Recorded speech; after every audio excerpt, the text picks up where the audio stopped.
If you are enjoying this video, smash that like button, subscribe, and hit the bell. Share it with your friends, and let me know in the comments, where are you watching from? Every like and subscribe helps the channel grow. I've always liked the night runs. There's something about the open road when the rest of the world is asleep that feels different. Calmer. Like the rules are a little looser, a little less enforced. It's just you, the truck, the road, and whatever else is out there.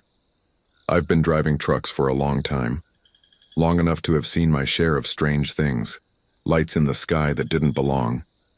Shadowy figures walking along abandoned stretches of highway where no town had been for miles. But most of the time, it was explainable. Tricks of the mind, exhaustion, weather. At least, that's what I used to tell myself. The run that changed everything started like any other. I had a load to haul from Amarillo, Texas to Bakersfield, California. Straight shot across the desert. I was looking forward to it, actually. Long, empty stretches. Minimal traffic. Time to just fall into the rhythm of the drive. The truck groaned as I pulled out of the loading bay. My old girl Betty was an extension of me by now. Every rattle, every hum, I could tell you exactly what it meant. She was a reliable beast, stubborn as hell but loyal. I trusted her more than I trusted most people. I hit the interstate around midnight. The sky was clear, stars winking down at me like tiny cold eyes. The moon was a sliver, barely there. The desert air was sharp, dry, cutting into my lungs with every breath. I settled in, the soft rumble of the engine beneath me, the wheels humming against the asphalt. Hours passed. The road stretched out endlessly ahead of me, black and shimmering with heat mirages even at night. Occasionally I'd pass another trucker, and we'd give the customary nod or wave, a small acknowledgement of our shared existence in this strange nighttime world. Somewhere near the Arizona border, I started getting tired. Not dangerously so, just the regular kind of tired that creeps in after a few hours of driving. I pulled into a rest stop, a small one, just a parking lot and some vending machines, and parked Betty under one of the dim lights. I killed the engine and sat back, rubbing my eyes. That's when I noticed it, a figure standing at the edge of the lot just beyond the reach of the light. At first, I thought it was another driver stretching their legs, maybe smoking a cigarette, but there was something off. They weren't moving, not at all, just standing there facing my truck. I sat there staring back, feeling a chill creep up my spine despite the desert heat. After a few minutes, I figured they were just some weirdo and decided to ignore it. I leaned my seat back, closed my eyes, and tried to catch a quick nap before hitting the road again. But sleep wouldn't come. Every time I closed my eyes, I felt like I was being watched.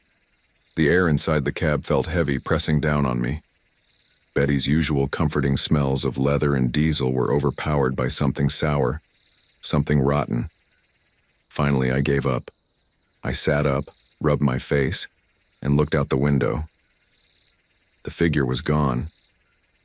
But something had changed. I couldn't put my finger on it.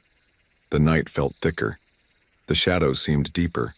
The stars above looked wrong somehow, like they were too far away or maybe not far enough. I shook it off. Just tired.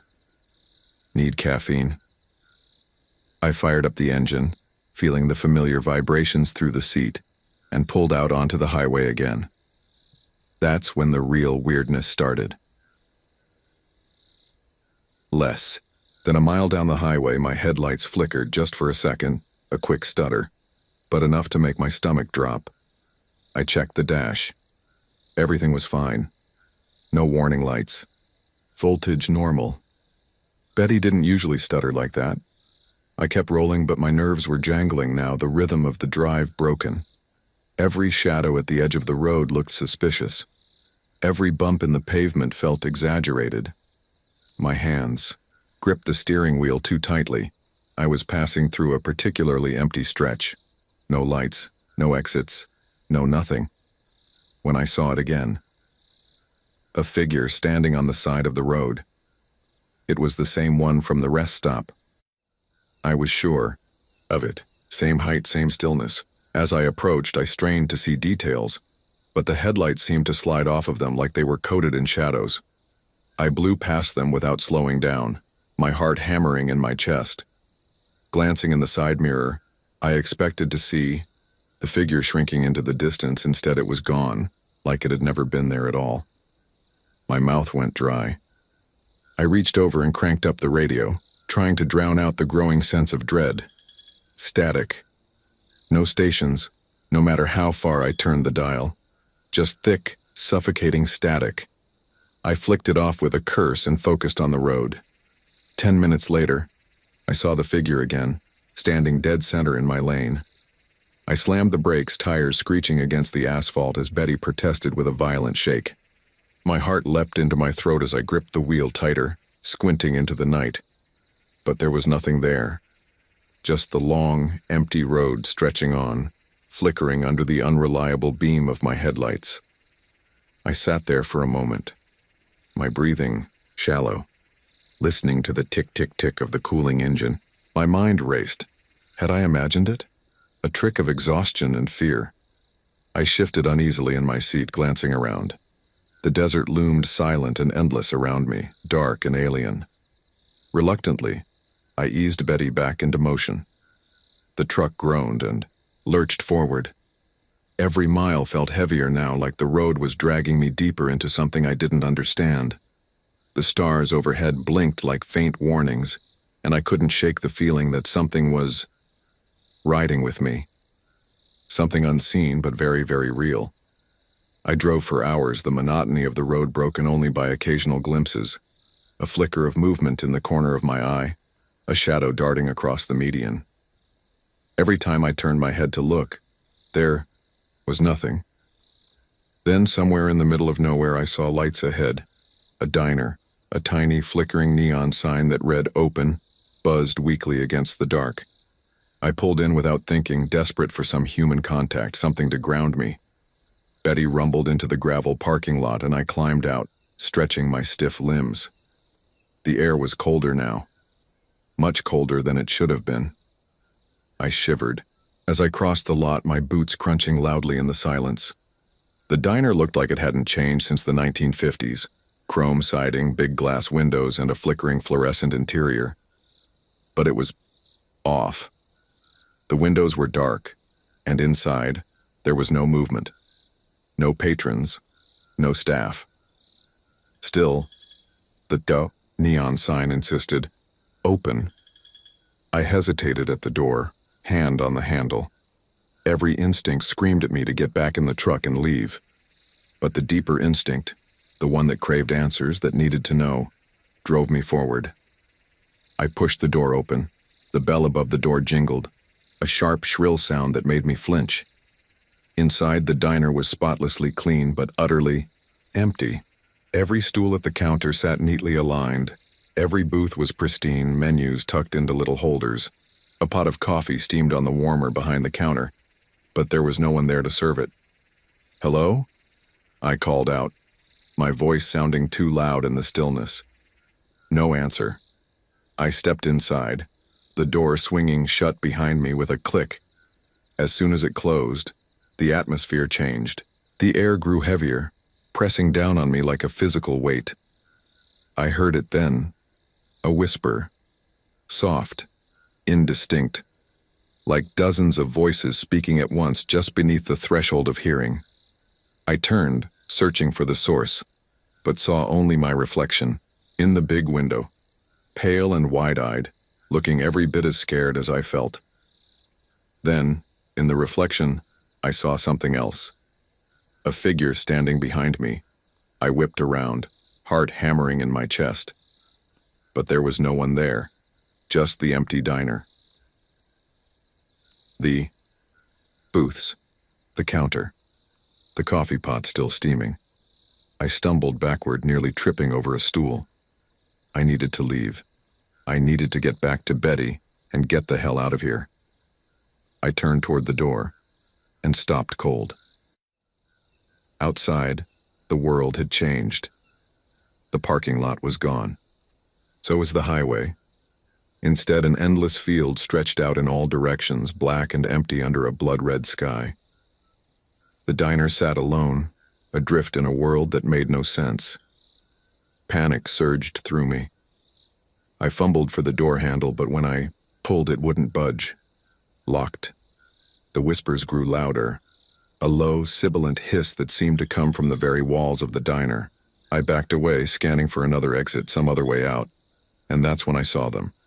Figures, emerging from the booths, slipping out from behind the counter. Pale, thin, with hollow black eyes that stared hungrily at me. Their mouths hung, open in silent screams, and they moved with a jerky, unnatural grace. I bolted, slamming my shoulder into the door, throwing my full weight against it. The glass cracked, spiderwebbing outward. The figures moved faster now, hands outstretched, reaching for me with fingers too long, too many jointed.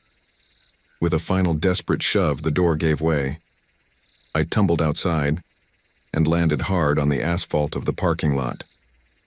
Gasping, I scrambled to my feet. The diner behind me was dark now, no lights, no open sign, just an abandoned shell under the cold, starry sky. Betty's headlights blinked at me from across the lot, and I ran to her, not daring to look back.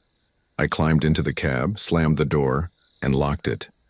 My hands shook as I fired up the engine. The radio crackled to life. At first, just static. Then a voice.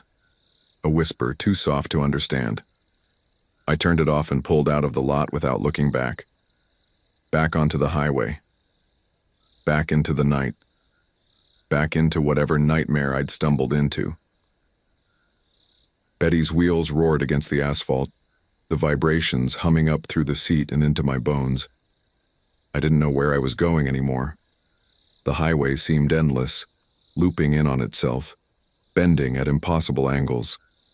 Mile markers flashed by, but the numbers didn't make sense. Mile 23, mile 11, mile 59, mile 2, over and over. The same signs, the same broken guardrails, the same twisted silhouettes of dead trees against the horizon. I realized with growing horror that I wasn't getting anywhere. I was stuck. Caught in some loop. The air in the cab grew colder and colder, frosting the edges of the windshield. I could see my breath misting in front of me. And still I drove, because stopping felt like death. I don't know how long I kept driving. Hours, days maybe. Time lost all meaning. I saw other trucks sometimes, shapes in the distance, headlights, flashing like dying stars. But they never got closer. I never passed them. They just hovered on the edge of vision, taunting me. At one point, I thought I saw a gas station up ahead. Lights, movement, the blessed sign of civilization. I gunned it, pushing Betty harder than I ever had, but as I got closer, I realized it wasn't a gas station at all. It was a graveyard, dozens, hundreds of trucks, abandoned on the side of the road, rusted, burnt out, their cabs empty, their trailers broken open like cracked eggshells. The road narrowed, forcing me through the graveyard of the lost. I kept my eyes forward. I didn't look into the cabs. I didn't want to see what might be sitting in the driver's seats.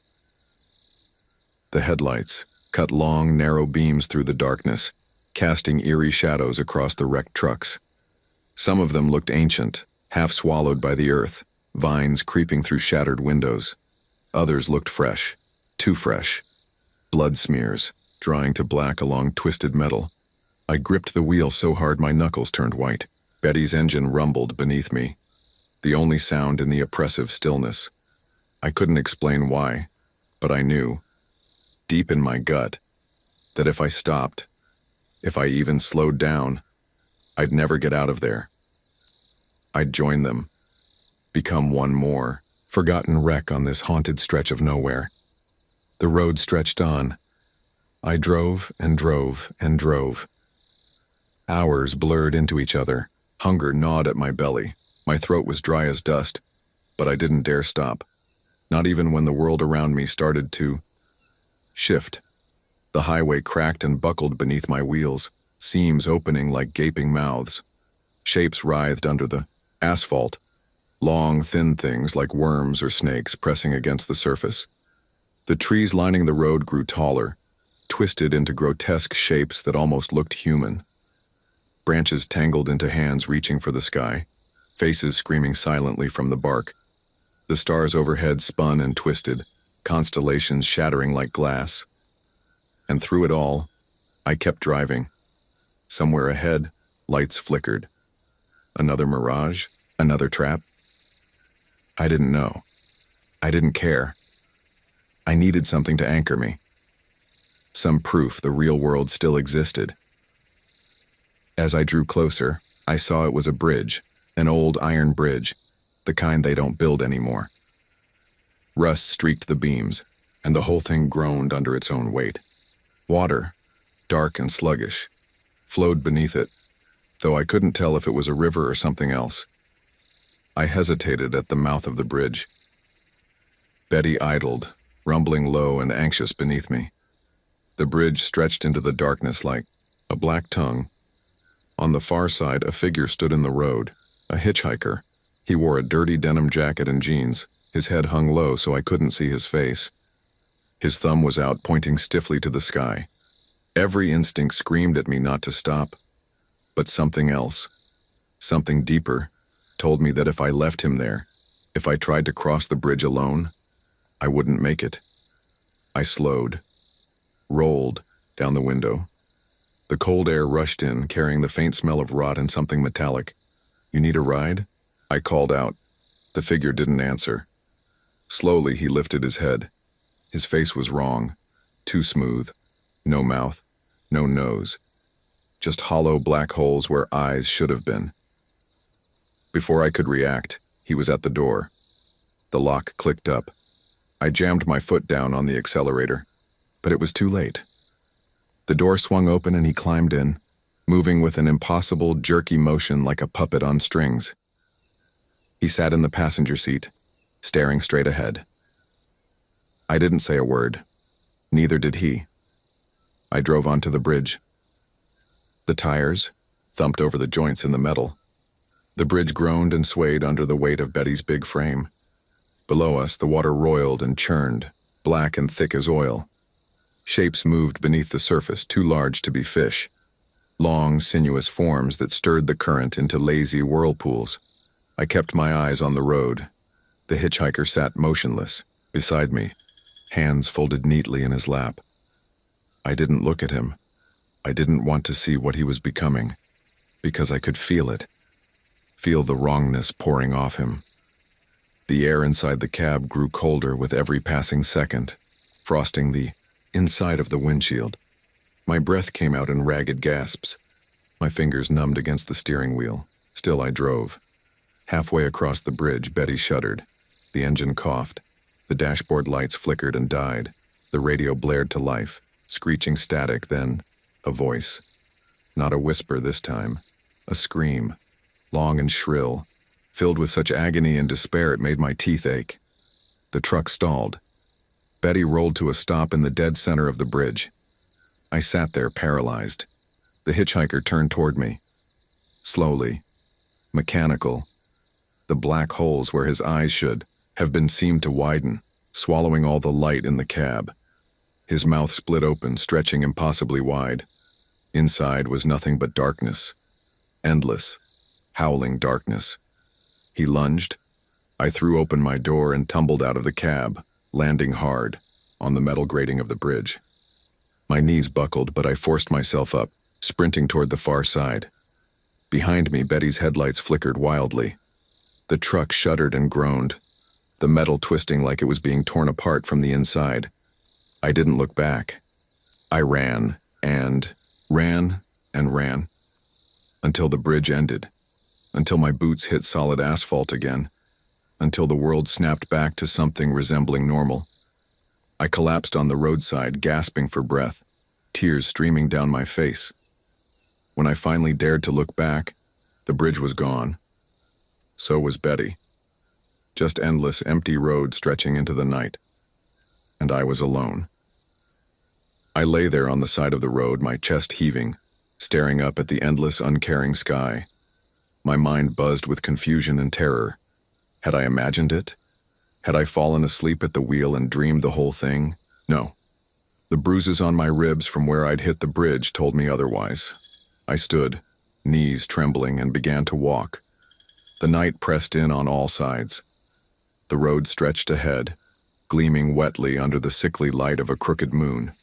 The air was unnaturally still, like the world itself was holding its breath. Every step echoed far louder than it should have, bouncing off invisible walls. I walked for what felt like hours. Sometimes I saw things at the edges of the road, things that vanished when I looked directly at them. Crawling things, slithering things. Once a pale hand reaching out of a crack in the asphalt, grasping at the air. I didn't stop, didn't slow down. Eventually, in the distance, I saw another truck stop. It was like a mirage, flickering in and out, neon signs buzzing, pumps abandoned, light swinging in a wind I couldn't feel. But it was all I had.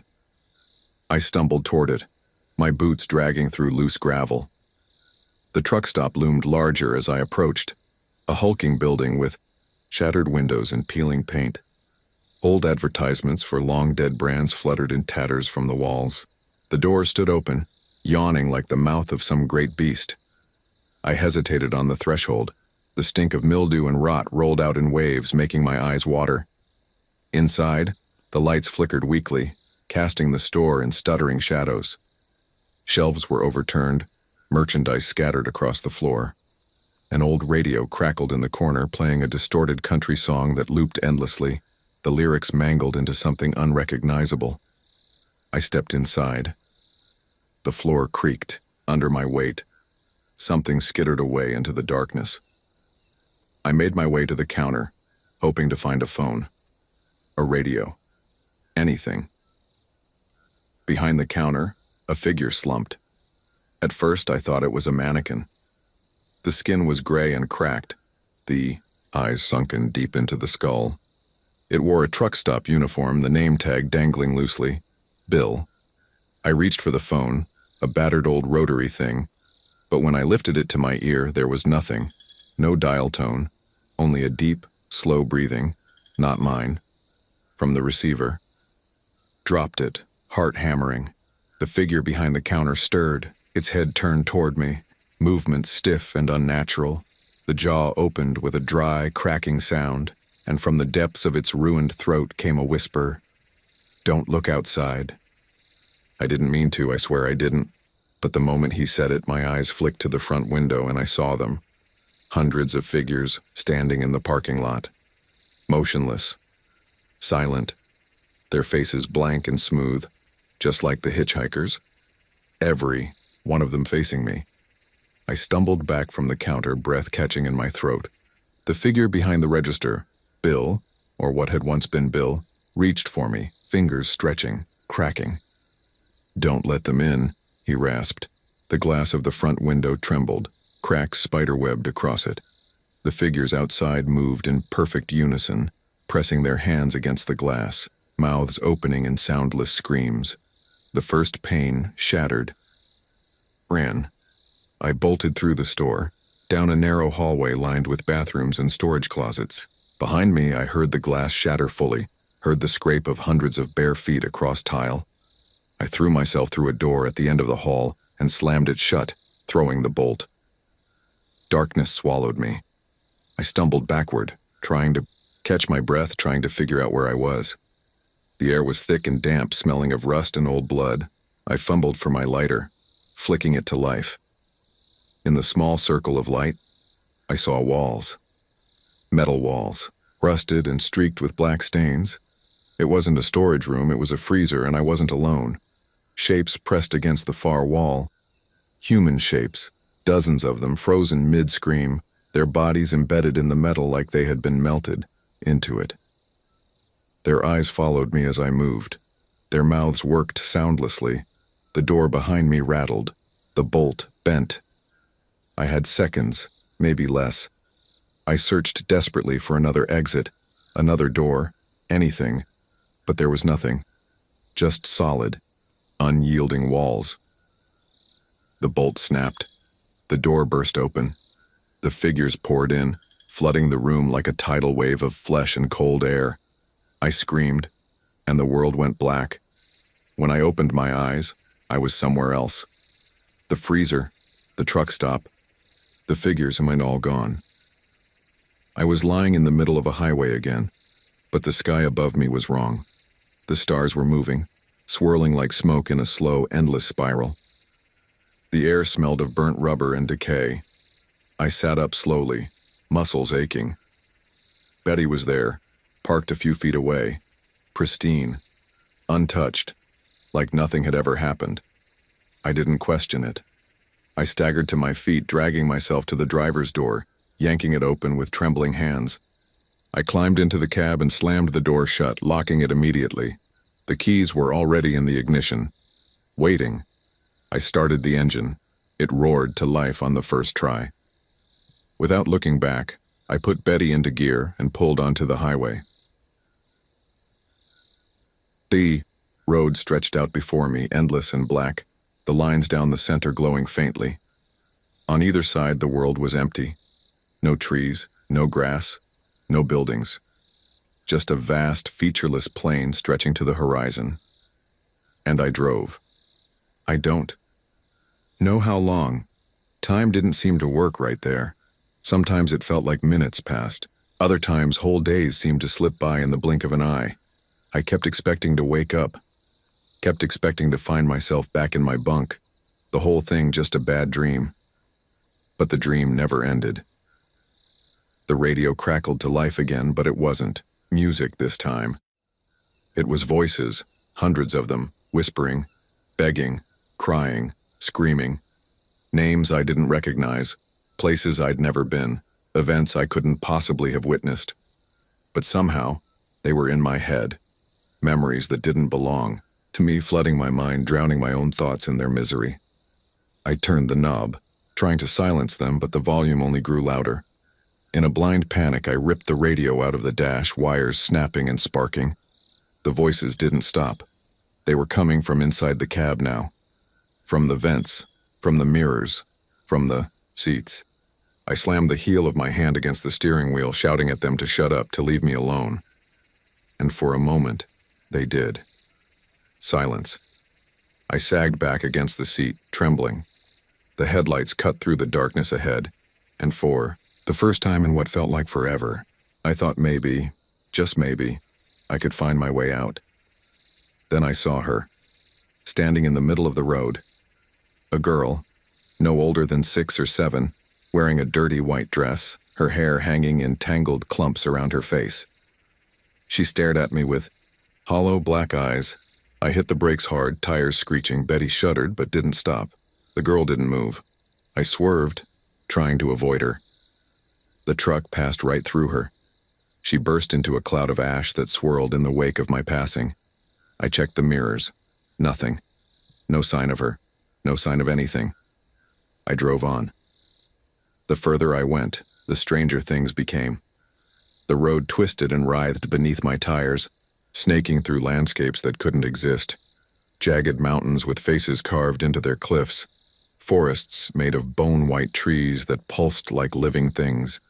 Lakes of black water where something vast and unseen moved beneath the surface. And always, the figures. Standing at the sides of the road, watching, waiting. Sometimes I'd catch a glimpse of movement in the mirrors. A flash of pale skin, a glimpse of hollow eyes. But whenever I turned to look, there was nothing there. I drove until exhaustion threatened to pull me under. I knew I couldn't stop. Knew that if I did, they would get me.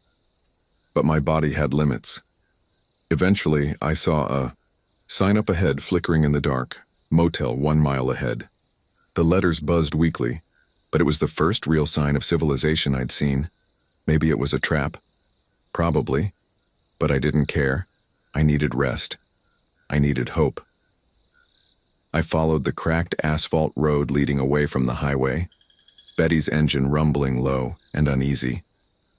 The motel loomed out of the darkness, a low, sprawling building with a neon vacancy sign flickering over the front office. I parked in front of room 3. The lot was empty. No other cars, no lights in the windows. Killed the engine and sat there for a moment, listening to the cooling tick of the motor. The whispers had faded, replaced by a heavy, oppressive silence. I climbed down from the cab, legs shaking. The air was colder here, biting through my clothes. Made my way to the office. The door was unlocked. Inside, the air was thick with dust and the scent of mildew. An old man sat behind the counter, head bowed, hands folded neatly in front of him. He didn't move when I entered. "Need a room," I croaked, my voice rough from disuse. The man didn't look up. He just slid a key across the counter. Room 3, the same room I'd parked in front of. I took the key with trembling fingers, turned to leave. As I pushed open the door, I heard the man speak, voice dry and cracked like dead leaves. "Don't fall asleep." I froze, turned back, but the office was empty. The man was gone. Only the dust swirling in the shaft of light from the open door remained. I stepped outside, heart hammering. The motel looked different now, the paint peeling faster, the windows blackened and cracked. The neon sign buzzed and flickered, casting the lot in a sickly green glow. I forced myself to room 3. The door swung open on creaking hinges. Inside the room was surprisingly clean, simple. A bed, a nightstand, a cracked mirror on the wall. I bolted the door behind me and collapsed onto the bed. I didn't plan to sleep, I knew I couldn't, but exhaustion had other plans. My eyes drifted shut, and the nightmare truly began. I didn't plan to sleep. I knew I couldn't, but exhaustion had other plans. My eyes drifted shut, and the nightmare truly began. I was back behind the wheel. Except now, the highway stretched in impossible ways. It twisted up into the black sky, folded in on itself, coiling like a snake. Betty growled beneath me, tires clinging to the impossible curves, no stars above, no earth below. Only a void that seemed hungry. I pressed down harder on the gas. Shapes moved along the edges of the highway. Pale figures with no faces, their bodies too long, too thin. They reached out with arms like branches, their fingers brushing the side of the truck, leaving streaks of blood that steamed in the cold air. A sound rose up from below, a low, guttural moaning, as if the earth itself was crying out. The road cracked. Chunks of asphalt fell away into the dark, and still, I drove. The radio came alive again, hissing static so loud it made my ears bleed. Through the crackling, a voice spoke. "Exit now, or be forgotten." Ahead, a ramp peeled off from the highway. A narrow, crumbling path barely wide enough for the truck. A sign swung wildly in an unseen wind. Last exit, no other details, no promises. But deep in my gut, I knew if I stayed on the main road much longer, I wouldn't come back. I wrenched the wheel to the right. Betty groaned in protest, but she obeyed. We barreled down the exit ramp, the road disintegrating behind us. I didn't know where it would lead. I didn't care, as long as it was away from the highway. The exit ramp dropped us onto a 2-lane road, cracked and overgrown with weeds. The landscape around me was desolate. No buildings, no trees, just fields of blackened grass stretching into mist. A heavy fog rolled over the land, swallowing everything beyond a few feet. Betty's headlights pierced it weakly, barely illuminating the path ahead. I kept driving, the weight of unseen eyes pressing down on me. After what felt like hours, lights shimmered in the distance. I leaned forward, squinting. A town, or what was left of one. The buildings were twisted and broken, their windows dark, their signs hanging by threads, streets buckled and cracked, as if the ground had shifted underneath. Power lines drooped like dead vines. As I rolled into the town square, something strange caught my eye. People, or rather the shapes of people. They stood motionless along the sidewalks, facing the truck, their faces obscured by the mist. Their bodies were unnaturally still, like mannequins abandoned mid-step. I slowed Betty to a crawl. One of the figures moved, Its head snapped toward me with a sickening crack, eyes glowing faintly blue. Another followed. Then another. One by one, they turned to watch me. An invisible thread of panic tugged at my chest. I pressed the accelerator gently, easing forward, not wanting to attract attention. The figures began to follow. Slow at first. Shuffling, then faster. Their movements jerky, unnatural. I slammed the pedal down. Betty roared in protest but surged ahead. The figures chased, their forms melting and reforming in the mist. I tore through the broken streets, heart hammering, dodging debris and fallen streetlights. The town seemed endless. Every corner I turned brought more broken streets, more ghostly figures. Finally, I saw an opening, a bridge over a black river, half collapsed but still passable. Without thinking, I aimed Betty straight for it. The figures screamed, a shrill, inhuman sound that rattled my bones. I didn't look back. The truck hit the bridge hard, the structure groaning under the weight. I prayed it would hold. Halfway across, the pavement crumbled beneath the back wheels. For a terrifying moment, Betty teetered on the edge. Then, with a lurch, we made it across. The town and its horrors disappeared into the mist behind me. Didn't stop. I couldn't. The road ahead stretched into more fog, more unknown. But it was a road, and as long as there was a road, I would drive. Because somewhere, out there in the dark, something was still waiting for me, and it wasn't done. Yet, I drove for what felt like days, though I couldn't be sure. There was no sun in this place, no day or night, just the endless stretch of the road, the rumbling of Betty beneath me, and the echoing silence that surrounded me like a heavy fog. The figures from the town, those mannequins with cracked, hollow eyes, kept haunting me. I could still hear their whispers, like a wind that carried their voices from miles away, their words a broken song that slid under my skin. Turn back. Go back. Don't go forward. It never stopped, but I couldn't stop either. Every time I thought of pulling over, I could feel that cold breath on the back of my neck. The feeling of being watched, hunted, even as I raced through this unending highway. Eventually, the road started to change again. The familiar cracked pavement gave way to a smoother, pristine surface. The mist grew thicker, more oppressive, wrapping around the truck like a suffocating blanket. The headlights no longer illuminated the path ahead. They cut through the fog like weak candles, casting a flickering, unnatural glow on everything they touched. And then, out of the mist, a shape appeared. It was a sign, bent at an odd angle, rusting with age. The words were barely legible, but I could make them out. Welcome to Raven's End. I didn't want to stop. I knew what this place was. I knew it in my bones, but the truck, as if possessed, veered toward the exit. The wheels screeched as they moved onto the narrow, decaying off-ramp. The truck groaned in protest, but Betty followed the curve, creeping down into the depths of the unknown. I tried to take control of the wheel, but it felt like the truck had its own mind. It wanted to go. It had to go. And so we entered Raven's End. The town was a ghost of a ghost. Shattered windows. Crumbling buildings. The air tasted metallic and thick, as though the very atmosphere was tainted with something ancient and dark. The streets were eerily quiet. No wind, no movement, no sounds.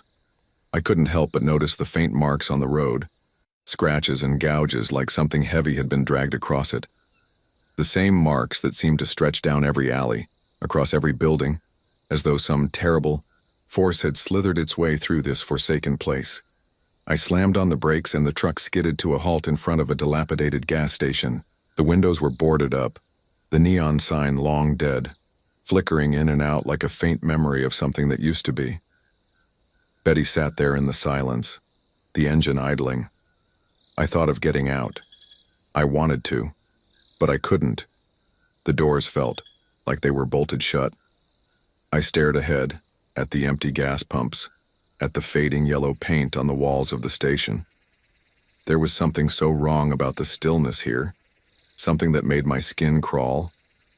I could feel eyes on me, hidden, distant but watching. A shadow moved in the corner of my vision. It was fleeting, but it was there. I whipped my head to look, but there was nothing. The shadows, the shapes, they were gone, like they never existed, and yet I could still feel them. I gripped the steering wheel harder, knuckles white, heart hammering in my chest. "Get out." The voice came from the radio. I jumped, startled, the words sinking into my skull like a cold spike. It wasn't static anymore. It was clear. Faintly distorted, but clear. "Get out." I didn't. I couldn't. But the words kept coming. Over and over. "Get out." They felt like a command, like a force that was pulling at my very soul. I slammed the truck into gear, tires spinning as I tore away from the gas station. The fog was thicker now, like it was closing in on me. The darkness, bleeding into the road. I couldn't see beyond the reach of Betty's headlights. But I wasn't alone. The figures appeared again, shadows that danced on the edge of my vision, moving in the periphery like ghosts. But this time, they weren't just standing. They were moving with purpose, shuffling along the edges of the road, their limbs contorting in unnatural ways. I caught glimpses of them in the side mirror. Faces with wide, empty eyes, no mouths, just hollow gaping holes where faces should have been. I could hear them too, low growls and shrill whispers creeping in, growing louder as the truck sped forward.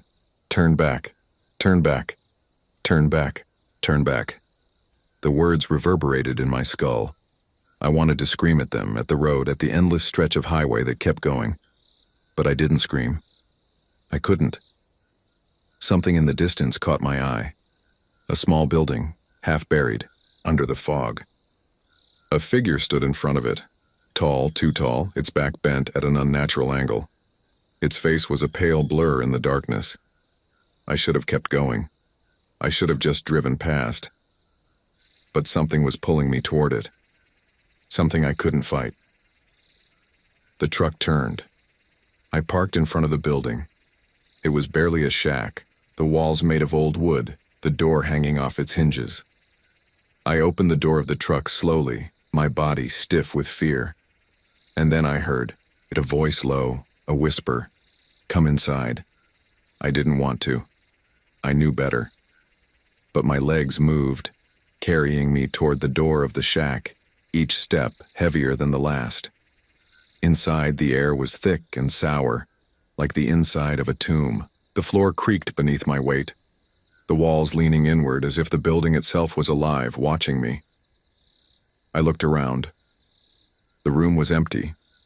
Empty except for the figure that stood in the corner. It was tall, too tall.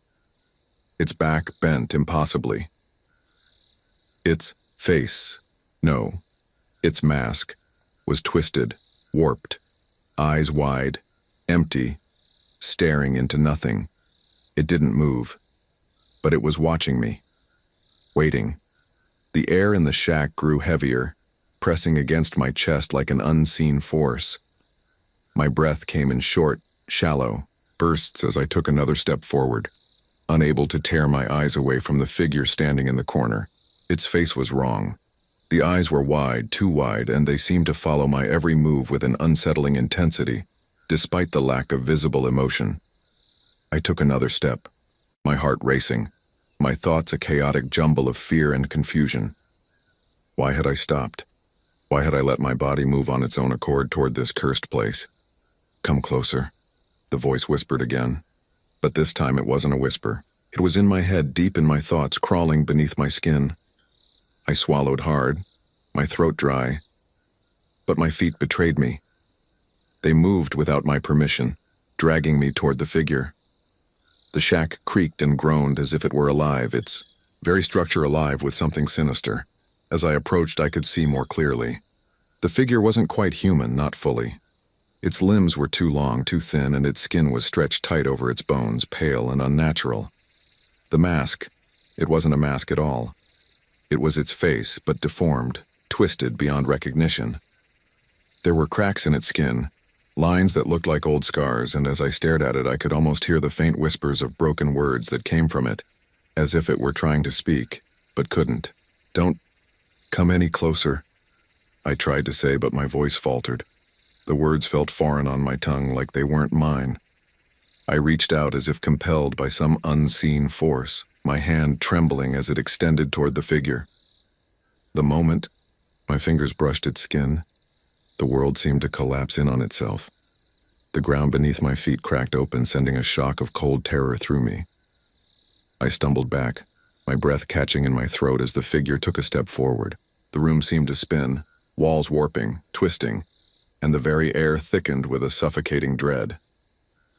I turned to flee, but the door was gone. The shack itself was no longer a shack. It was a vast, endless room, stretching in all directions like some sort of twisted labyrinth. The walls pulsed with a faint, sickly glow as if the very wood was alive and watching me. Leave. The figure croaked, its voice a rasping, inhuman sound that vibrated in the air, sending a chill crawling across my skin. Leave before it's too late. But it was already too late. The words felt like an omen, a warning that came too late to be of any use. My legs felt heavy, my body sluggish, as though something was draining my strength, siphoning it away piece by piece. I stumbled toward what I thought was the exit, my mind clouded with panic. But as I reached for the doorframe, I froze. There, standing just beyond the threshold, was something I hadn't seen before. It was massive. A towering figure cloaked in darkness, its form barely visible beneath the veil of shadows that clung to it like a living thing. Its eyes, or what I assumed were eyes, glowed faintly in the dark, piercing through the fog that filled the room. It didn't move. It just stood there, watching me, its presence suffocating. I took a step back, my heart hammering in my chest. The figure didn't seem to care. It just watched, its hollow eyes filled with a terrible hunger like it had all the time in the world. And I was nothing but a fleeting moment in its vast, endless existence. The ground beneath me trembled, and I felt a presence rising up from the floor, a cold, wet mass of something wrong. It slithered, crept up my legs, wrapping around me like tendrils of ice. The walls groaned, their wooden beams shifting and stretching. The shadows in the corners of the room began to move, coalescing into forms, twisting into faces that grinned at me with wide, gaping mouths. I turned to the figure in the corner, my voice breaking, my throat raw with fear. "What are you?" It didn't answer. It didn't need to. I already knew. Deep in my soul, I knew. The thing that stood before me wasn't a man, a creature, or even a ghost. It was something much older, something that had existed before time itself, lurking in the depths of forgotten realms, waiting for those foolish enough to wander into its grasp. It was death. It was the highway itself, and I had crossed over. I tried to scream, but no sound escaped. My body refused to obey. The tendrils of cold grew tighter, pulling me deeper into the ground, pulling me into the darkness. The last thing I saw before everything went black was the figure stepping forward, its mouth stretching wide into a grin that wasn't a grin at all. It was a void, a nothingness that promised to consume everything, even my very soul. And then, nothing. I don't know how much time passed. I don't know if it was minutes, hours, days. But when I opened my eyes again, I was back in the truck. Betty was still there, the engine purring beneath me, the wheels spinning on the cracked pavement. The fog still clung to the road like a sickly veil, and the highway stretched ahead, endless and desolate. I tried to speak, but the words stuck in my throat.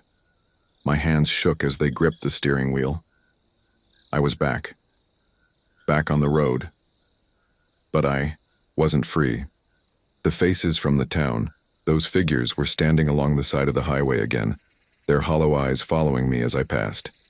Their mouths opened in silent screams, their twisted limbs reaching out toward me. And in the distance, the black silhouette of Raven's End waited, its ominous presence looming like a shadow over the road. I stepped on the gas, the truck roaring, forward. But deep inside, I knew it didn't matter. I was trapped. Forever gripped the wheel tighter, my knuckles turning white. The road stretched before me, the endless highway winding through thick layers of fog.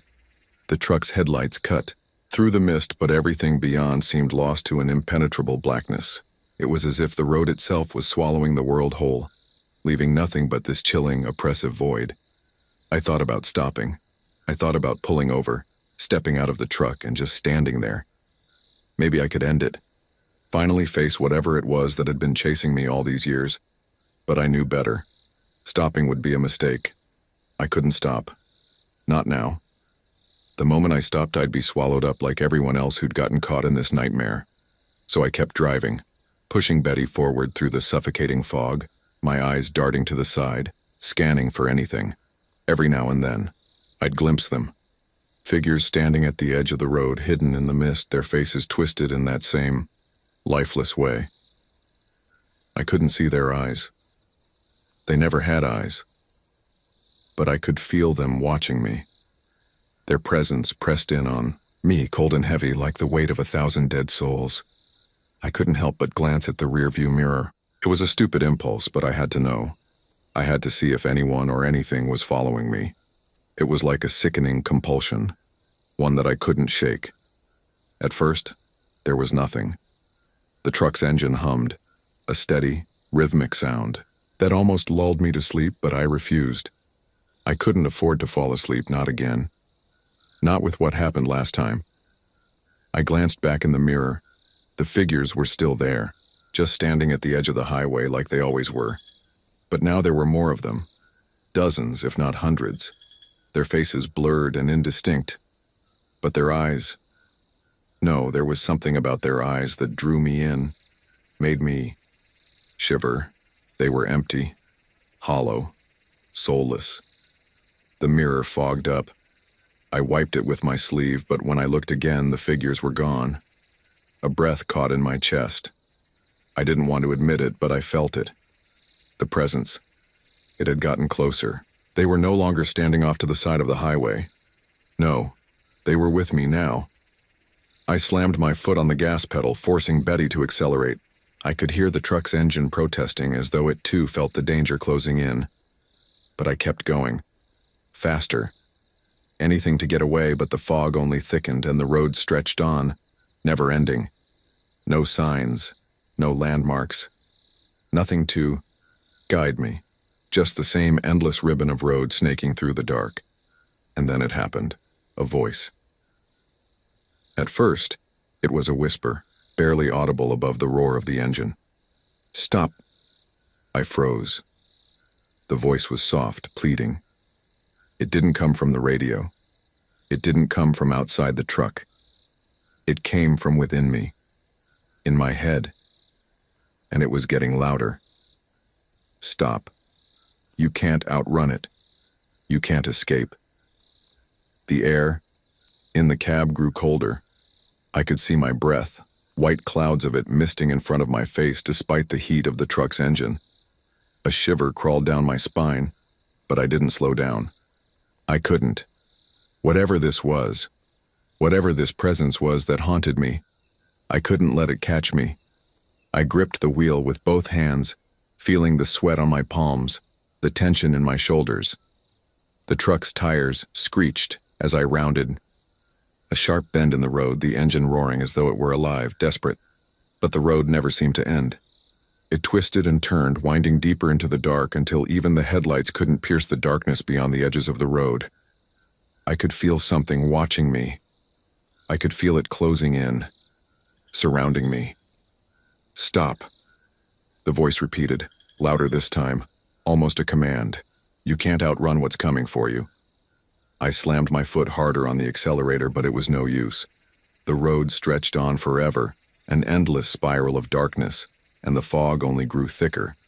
The voices were growing louder now, a chorus of whispers that filled the truck, pressing in on me from all sides. I glanced to my left.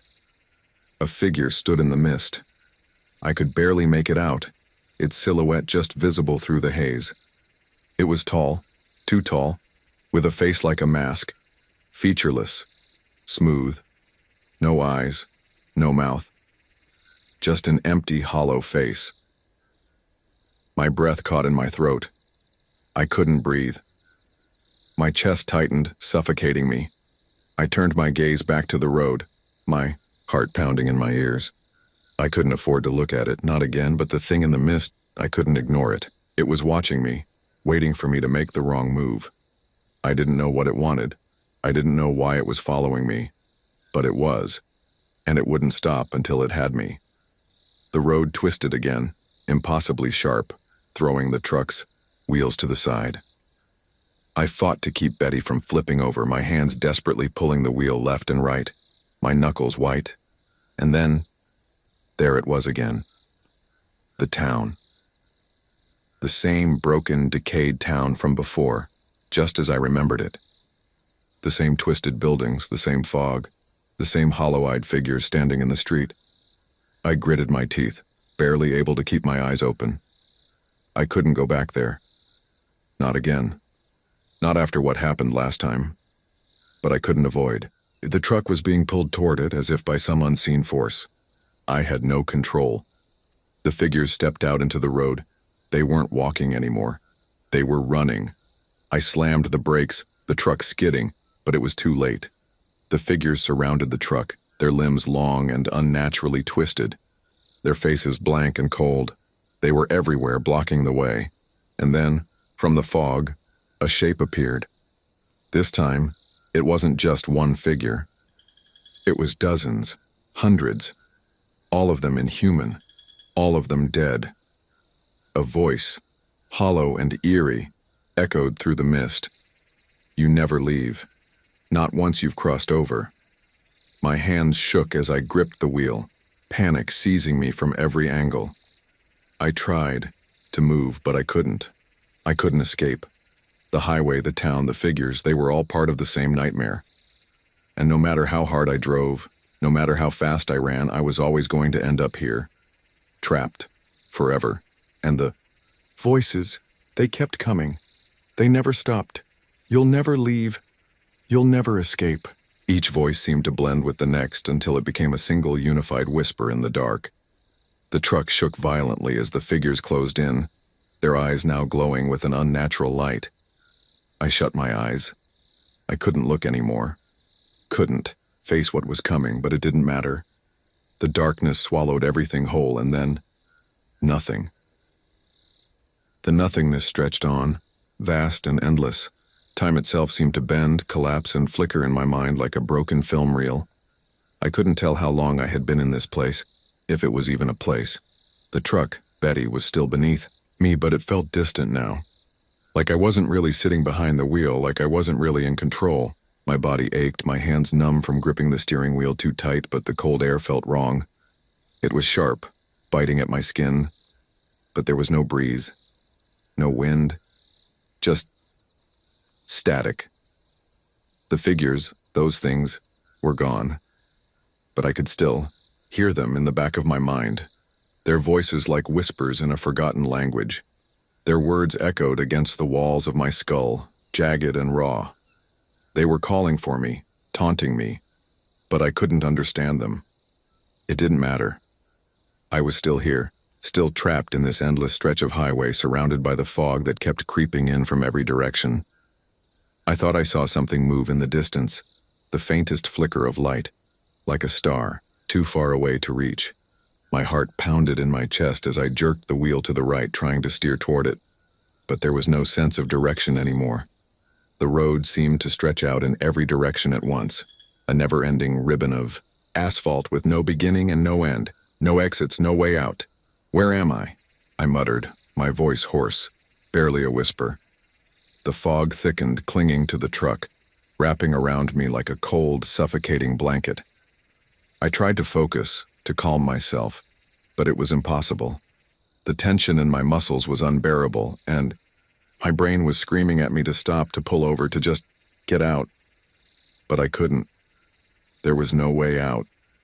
There was nothing but this endless road, and whatever was watching me, I glanced at the rearview mirror. The figures were there again. They had followed me, I realized with a sickening feeling in my stomach. But this time, they weren't standing at the edge of the road. No, they were inside the cab with me, their faces pressed against the glass, their featureless eyes glowing faintly in the dark. I didn't scream. I couldn't. I was frozen in place, unable to move, unable to breathe. I could feel their cold breath on the back of my neck, their long, crooked fingers brushing against the windows, leaving streaks of something that looked like blood. But it wasn't blood. It couldn't be. The road ahead twisted again, bending in on itself. I didn't know where I was going, or why I was still going, but my hands moved mechanically, turning the wheel, pressing down on the gas pedal. I wasn't in control anymore. The truck was driving itself, dragging me along this dark, twisted highway toward an end I couldn't see. The figures in the mirror weren't just watching anymore. They were moving, reaching for me. I snapped my head back to the road, my heart racing in my chest. Then I saw it. A sign. A broken, rusted sign, barely hanging on by a thread, its letters faded and chipped. Last stop. It wasn't an exit. It wasn't a road sign. It was a warning. I could feel it. Deep in my bones, I knew this was it. This was where it all ended. I slammed the brakes and the truck skidded, screeching against the asphalt. The wheels locked, and for a split second I thought I was going to flip over, but the truck held its ground. The sound of the tires grinding against the road was deafening in the silence that followed. I was on the edge of something. I knew it. I looked out the windshield. The fog had parted, and in the distance I saw it. A place. A town. It was like something out of a nightmare, decayed buildings twisted and crumbling, surrounded by a darkness so thick it seemed alive. The air was thick with the scent of rot and decay, like the very earth itself was dying. But that wasn't the worst part. The worst part was the people. Hundreds of them, standing motionless in the streets. They weren't people, not really. They were things. Hollow-eyed figures, their faces blank and expressionless. They weren't moving, but their eyes were on me. Their empty, dead eyes. I didn't want to go there. I didn't want to find out what this place was. I wanted to turn around to drive away, but I couldn't. It was like a force had taken hold of me, dragging me toward it. I heard the voice again. "You've come too far." It was soft, almost a whisper, but it reverberated through my entire body. The chill in the air deepened, pressing down on me, making it hard to breathe. I couldn't turn back now. I had crossed the line. The truck began to move again, as if it had a mind of its own. The engine roared to life, and I had no choice but to follow the path toward the town. The figures in the streets started to shift. Slow at first, like they were waking from a deep slumber, but as I got closer, their movements became more frantic. They weren't just standing there anymore. They were walking, shuffling, towards me. A low hum filled the air, rising to a deafening pitch. My head throbbed with the sound, and I could feel the panic rising in my chest. My heart raced, my breathing shallow and erratic, and then just as I reached the edge of the town, the sky above me split open. A crack, like the sky itself was breaking apart. A bright, blinding light poured through, and I could hear something screaming. A chorus of voices screaming in agony, in terror. The light grew brighter, enveloping everything. And then, everything went black. The truck stopped. I didn't know where I was. But I knew one thing for sure. I was no longer on the road. And whatever was out there, waiting for me, had finally caught up. I sat there in the dark, the engine of Betty humming softly beneath me, but there was no sound from the outside world. No wind, no distant hum of traffic. Just silence. I couldn't move. My body felt paralyzed, as if the darkness around me was thickening, wrapping itself around my bones, holding me in place. The air was suffocating. I blinked a few times, trying to adjust to the blackness, but it was as if my eyes had stopped working altogether. My surroundings felt distant, as though I was floating in an empty void. There was no sky, no ground, no road. Just this endless empty space pressing in on all sides. I thought about the people, the things, in the town. Their eyes. I could, Still feel their gaze on me, even here, even now. Their hollow, empty eyes like they had been waiting for me, watching me the whole time. I shuddered, but the motion was weak, as if I didn't have the strength to fully react. But then, the silence broke.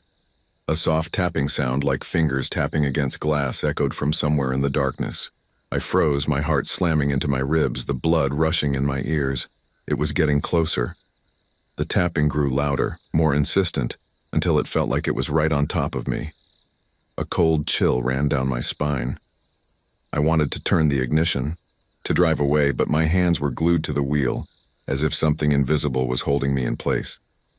The sound stopped abruptly, a deep breath. I could hear it, clear as day, a slow, ragged breath, and then the voice. "You shouldn't have come."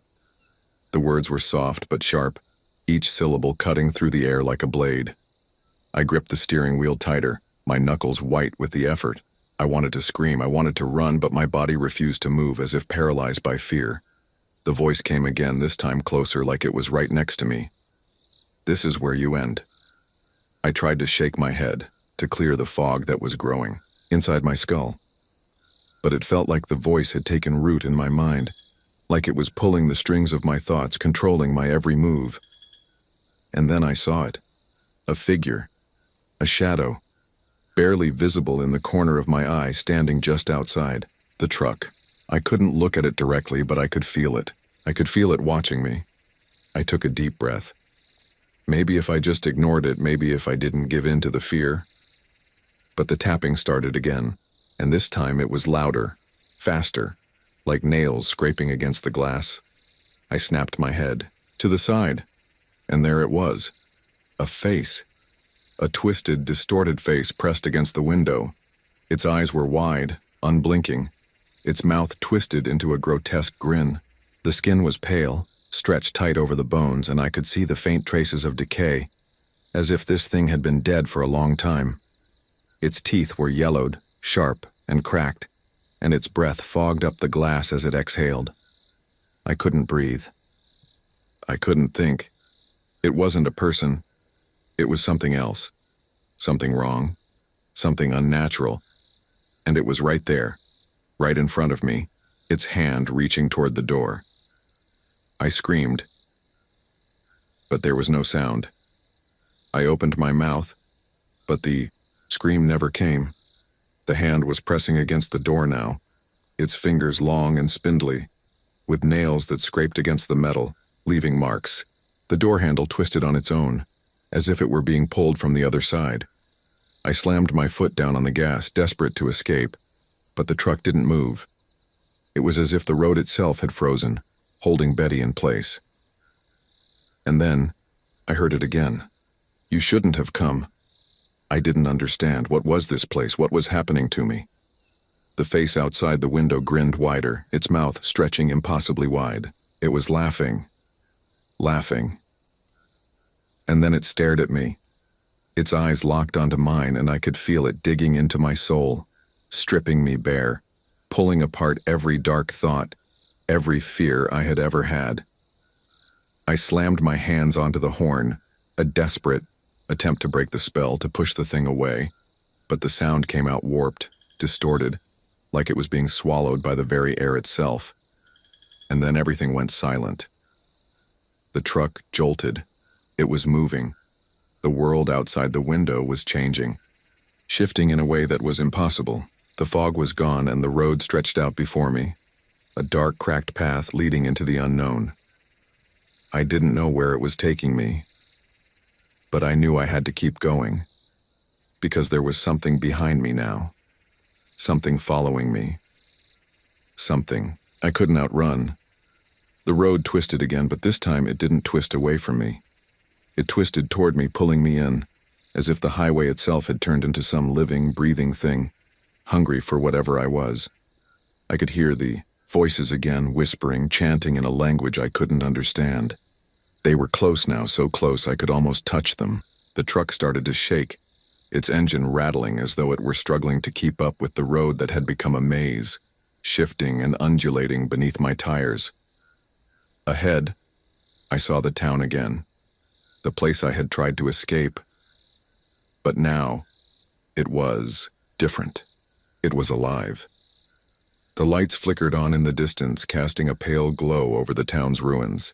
The buildings, those twisted, decayed husks, were moving, shifting, breathing. I could see the figures now, their eyes glowing in the dark, their faces contorted into masks of hunger. They were waiting for me.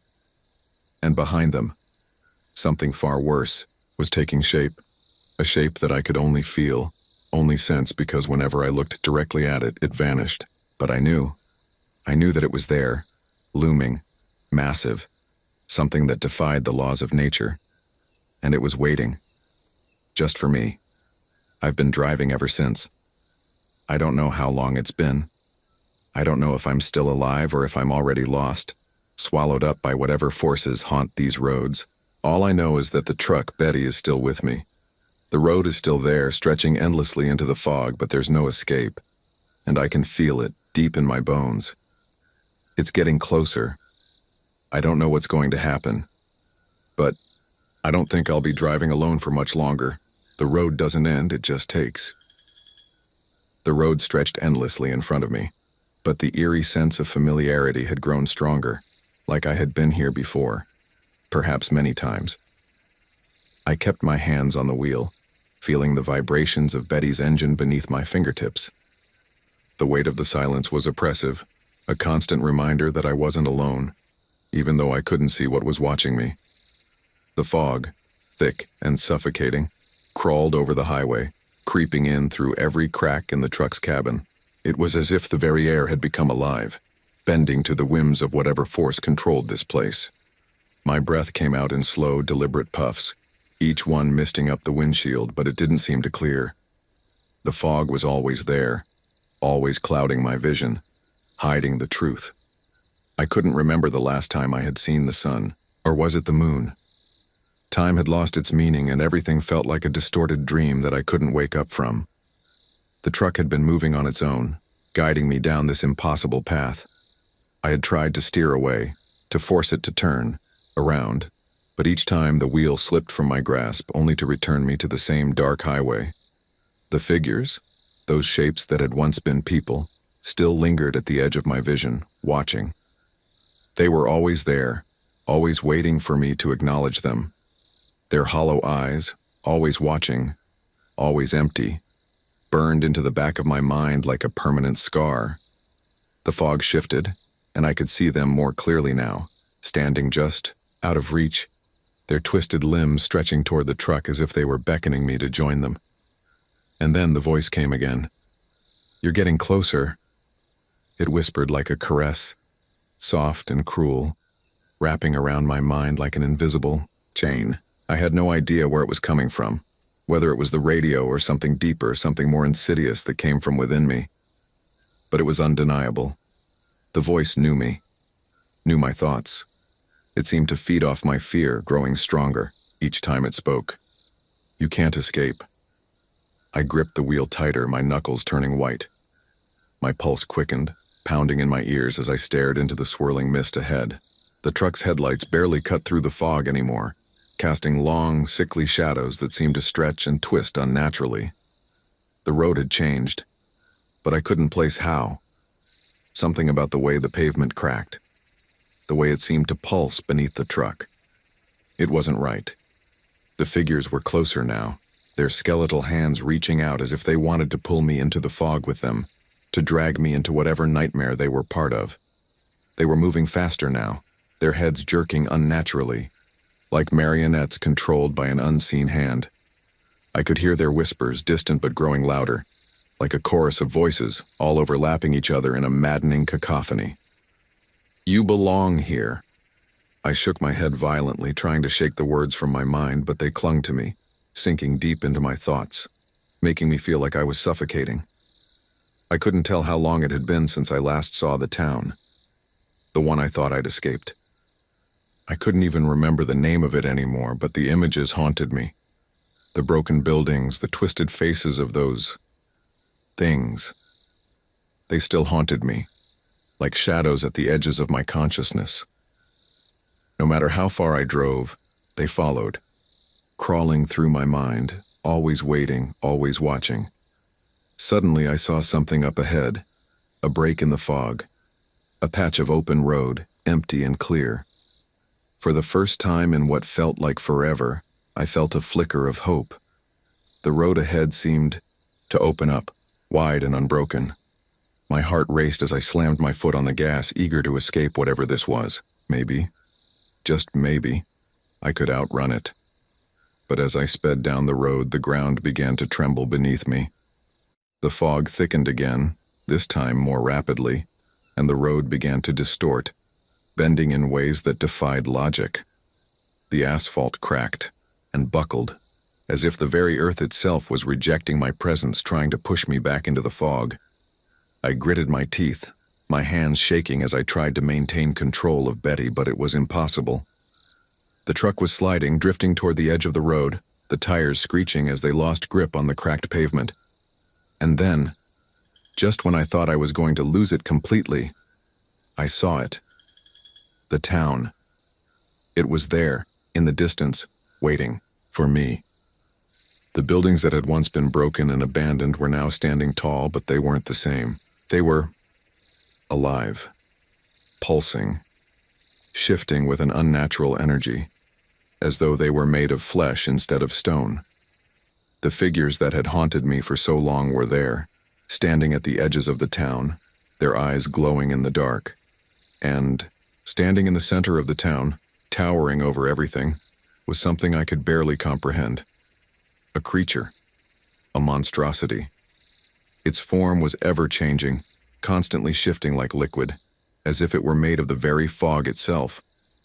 It was massive, far larger than anything that should have existed, and it was watching me. Its eyes, if you could call them eyes, were black pits, endless voids that seemed to pull in everything around them. It was the source of the voice. The thing that had been calling to me, leading me down this road to nowhere. I was trapped. There was no way out. The creature moved, but not in a way that made sense. It didn't walk. It shifted, its form bending and twisting as it crossed the distance between us. The ground trembled beneath its weight, and the air grew thick with a sense of doom. I slammed on the brakes, but it was no use. Betty skidded to a stop in the middle of the road, the headlights illuminating the creature in all its grotesque glory. It was like staring into the heart of pure darkness, a nightmare made flesh, and it was coming for me. I couldn't move. I couldn't breathe. The creature was close now, too close, and I could feel its presence wrapping around me, crushing me with the weight of its malevolent power. And then it spoke. It's time to join us. I could feel the words in my bones, vibrating through my entire body. I closed my eyes, bracing myself for the inevitable, for whatever fate had awaited me since the moment I had stepped onto this cursed highway. But just as the creature reached out, its twisted hand coming toward me, a blinding light filled the sky. It was gone. The road disappeared. The fog lifted. And for the first time in what felt like forever, I could see the stars. I was back on the highway, but something had changed. I could still feel it, the presence, the things, the creatures. They were out there waiting, and they knew me now. They knew my name. They had marked me. I didn't know where the road would take me next, but I couldn't stop, because if I did, they would find me. The highway stretched out in front of me, endless and unyielding. The truck hummed beneath me as I drove, but the eerie silence in the air made it feel like I was the only living thing left in the world. My hands clutched the wheel tightly, knuckles pale, my eyes scanning the darkness ahead, hoping, praying, that I wouldn't see what I knew was coming. The light from the headlights flickered for a moment, casting long, haunting shadows that danced across the empty road. My pulse quickened. Something was wrong. I could feel it in the air, the faint, unsettling feeling that this highway wasn't just a stretch of asphalt, but something more, something ancient. In the distance, a shadow seemed to shift, and I froze. At first, I thought it was just the mist moving, a trick of the light, but no, it was a figure. A tall, thin figure standing by the side of the road, staring directly at me. My heart skipped a beat.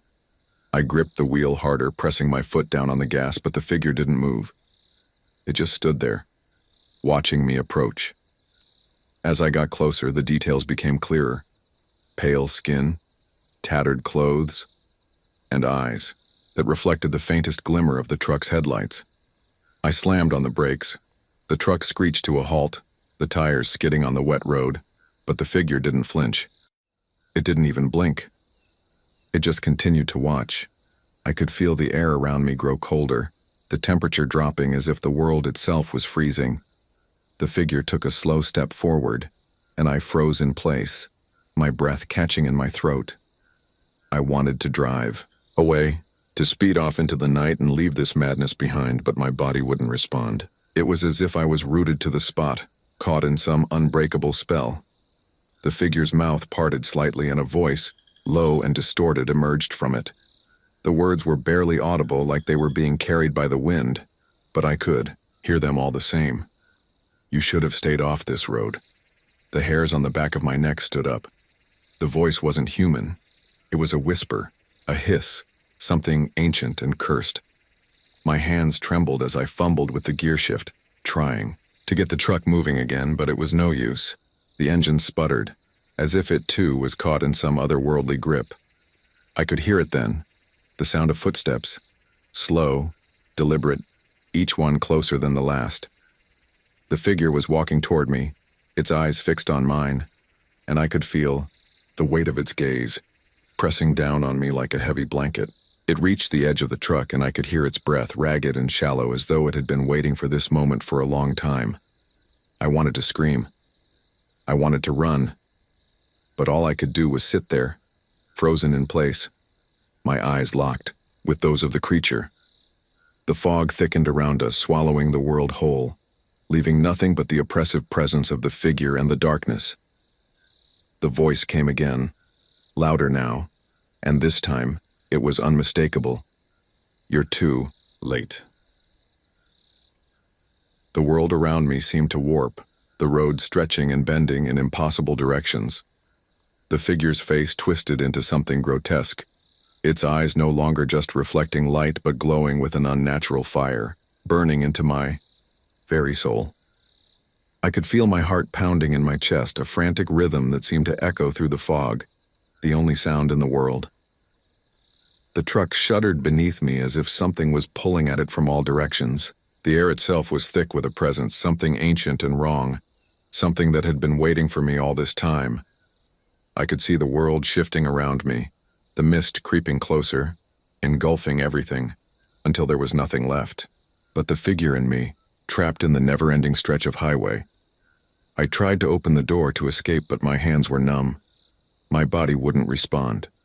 The figure stepped closer, its feet making no sound on the ground, as if it was no longer walking but floating, moving through the air like a wisp of smoke. I could feel it now, its presence in my head, in my mind. It was reading my thoughts, knowing my fears, and I could feel it getting closer, closer to something deeper inside me.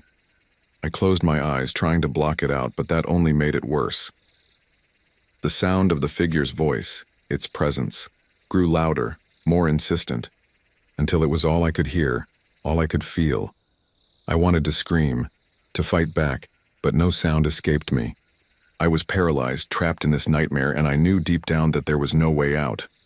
But then a sharp noise broke through the haze, the sound of tires screeching, of metal twisting. My eyes snapped open, and I saw it, another truck, barreling down the road toward me. Its headlights illuminated the fog, cutting through the darkness like a beacon. The figure hissed and stepped back, its eyes narrowing as it turned to face the incoming truck. I didn't wait. I didn't care who was driving that truck. I grabbed the gear shift and slammed it into drive. The engine roared to life, and I stomped on the gas, jerking the truck forward. The road was still warped, still bending in impossible ways, but I didn't care. I just wanted to get away. The other truck swerved toward me, its headlights blinding in the night, and for a moment, I thought it might crash into me. But instead it vanished, disappearing into the fog, leaving nothing but the sound of its tires, fading away into the distance. I drove faster. I drove as if my life depended on it, and maybe it did. The fog never lifted. The highway never ended. And I kept driving. Because what else could I do? What else could anyone do when the road itself was a trap? When the very air was alive with horrors? The figures were always there, watching, waiting. But for now, I was free. For now. The engine of the truck roared to life beneath me as I pushed Betty to her limits. The headlights pierced through the mist, but it felt like the fog was thickening, closing in from all sides, swallowing the light whole. The truck's tires screeched against the road, sending a sharp, hollow sound into the empty night. I didn't dare look back. I couldn't. I knew better.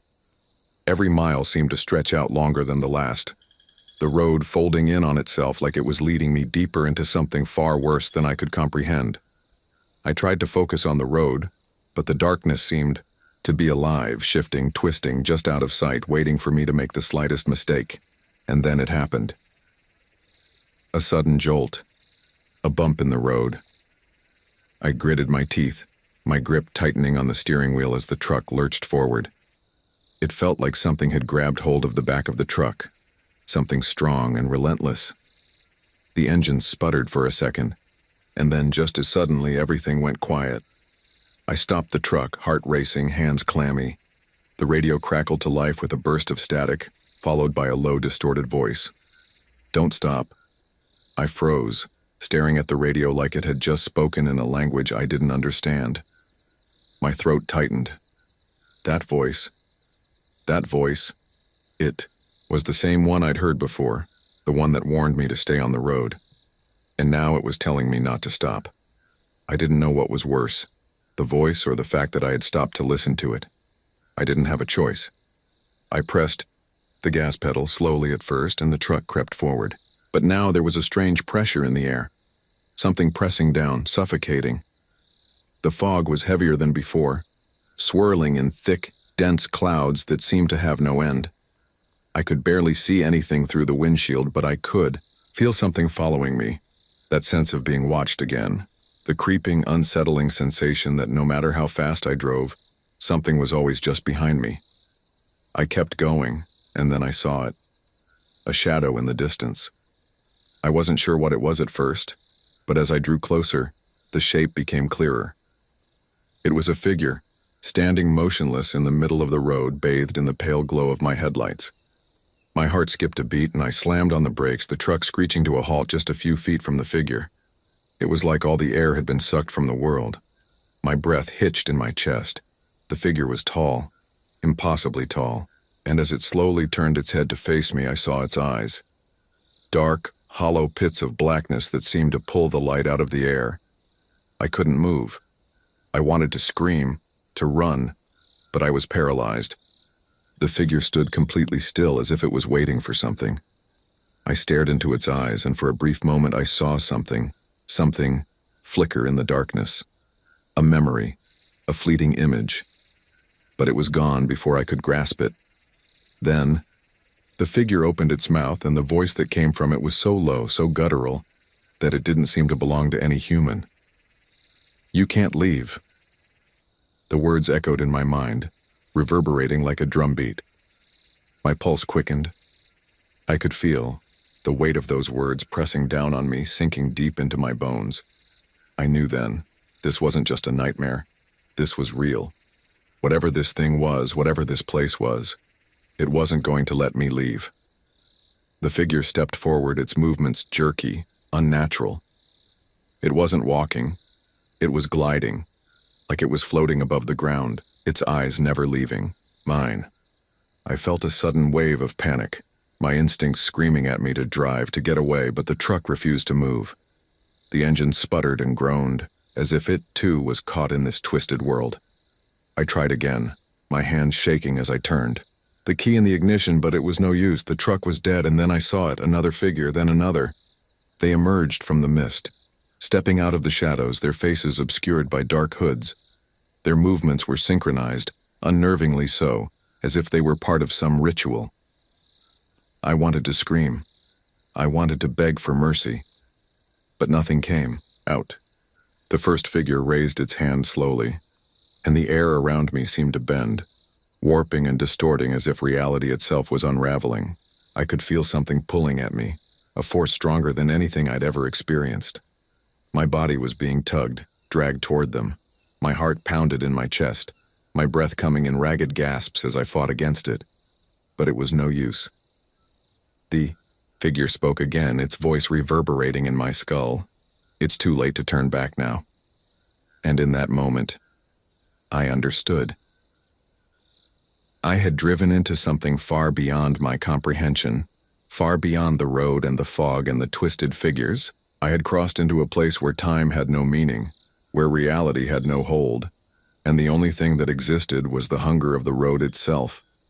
The last thing I saw before everything went black was the endless highway stretching out in front of me, beckoning me to drive, to never stop, as the figures closed in, their eyes glowing with an eternal, terrifying hunger. I can feel the chill in my bones even as I sit here writing this. The nightmare, or whatever it is, isn't over. It never will be. When I woke up, if you could call it waking up, I wasn't in the truck anymore. I was somewhere else. Somewhere wrong. The air was thick, suffocating, as if the very atmosphere was alive and pushing against me. My body felt numb, like I had been asleep for days, months even. But when I opened my eyes, I realized the truth. I hadn't been asleep. I hadn't been anywhere except the road, the endless road, the one that I couldn't escape. The world around me was wrong. The sky was a shade of red that no sky should ever be, and the ground beneath me was cracked, dark, and lifeless. The truck was gone. No Betty, no engine, no comforting hum beneath me. Just the open, empty space stretching out like an abandoned wasteland. I stood up, my legs shaky, feeling like I'd just woken from a long, drug-induced sleep. The weight of my own body felt alien. My throat was dry, and my head pounded as if I had been screaming in agony for hours. There were no sounds, no movement, just the oppressive silence that hung over the land. I looked around, trying to make sense of my surroundings. Nothing. No road. No sign of life, just dust and ruin. I stumbled forward, hoping for something, anything normal. But the further I walked, the more distorted everything seemed. The ground beneath my feet was soft, almost like sand, but it shifted with every step I took, as if the earth itself was alive, breathing, shifting. And then I saw it, a figure in the distance. At first, I thought it was just my mind playing tricks on me, but as I blinked and rubbed my eyes, it didn't go away. A shape, tall and indistinct, standing motionless in the center of the desolate landscape. I couldn't tell what it was, its outline blurred like a ghost trapped in the static of a broken TV. I took a step toward it, my feet dragging across the uneven terrain. My heart hammered in my chest, and an overwhelming sense of dread washed over me. I could feel the presence of something ancient, something vast, watching me from the shadows. The figure didn't move, didn't speak. It just stood there waiting for me. I couldn't help myself. I kept walking toward it, step after step, each one feeling heavier than the last. The air was thick with something I couldn't place, but it made it hard to breathe. My skin felt tight, my hands clammy. Every instinct screamed at me to turn around, to run, but I couldn't. Not now. When I was finally close enough to see the figure clearly, my stomach turned. It wasn't human. It wasn't anything that should have existed. Its body was contorted, long, with unnatural joints that bent at impossible angles. Its face, if you could call it a face, was a featureless mask, but I could feel its eyes on me, staring right into my soul. You shouldn't have come back. The voice came from everywhere, reverberating through the very air, filling my head. It wasn't a sound, it was a presence. I felt it in my chest, in my bones, vibrating through every cell in my body. I didn't respond. I couldn't. My mouth was dry, and I couldn't find the strength to speak. The figure raised one of its long, spindly arms, pointing toward the horizon. I followed its gesture, and that's when I saw it. The highway. It was there, stretching out into the distance, just as it had been before. The same endless road, the same sense of wrongness. "You're trapped here," the voice said again, its tone colder, sharper now. "This is your road. This is your fate. The journey never ends. And neither will your suffering." The words sent a cold shiver through my body. My feet refused to move. I stood there frozen, my mind racing. How had I ended up back here? How had I gotten trapped in this nightmare? Was this the place I was doomed to wander for eternity? The figure didn't wait for me to answer. It turned slowly, its body creaking, and began to move toward the highway. Its movements were unnatural, jerky, like something out of a nightmare, but I couldn't look away. I had no choice. I had to follow. I wanted to scream, to turn and run. But it was too late. The road, the highway, was pulling me in again, like a magnet. I didn't have control anymore. Every step I took seemed to lead me toward it, toward the same endless twisting path that had claimed me in the first place. I could see the fog rolling in ahead, thick and impenetrable, like it was waiting for me. I could hear the faint, distant roar of the engine, the whine of the tires on asphalt, and I knew deep in my gut I was about to start the journey again. This time, there would be no escaping. This time, there would be no end. The road, I realized, wasn't just a place, it wasn't just a highway stretching across the land, it was something more. It was a cycle, an endless loop, a trap, and no one ever got out. Not me. Not Betty. No one. I can feel it creeping up behind me again. The cold, suffocating weight of inevitability. Every step I take is a step deeper into this nightmare.